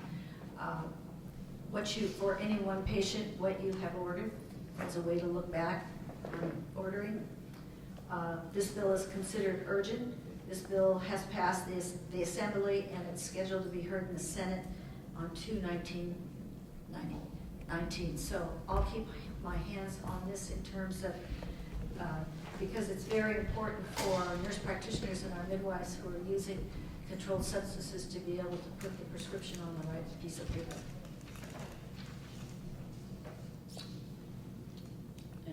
Any questions on that? Okay. That's the end of my report. Oh, good. Then we're finished, I would say, unless anybody has something from the audience or on the board. Thank you very much, Chairperson. And this will end the board meeting for today, and I will be adjourning the board meeting at this time. Thank you all for attending, and have a safe trip home.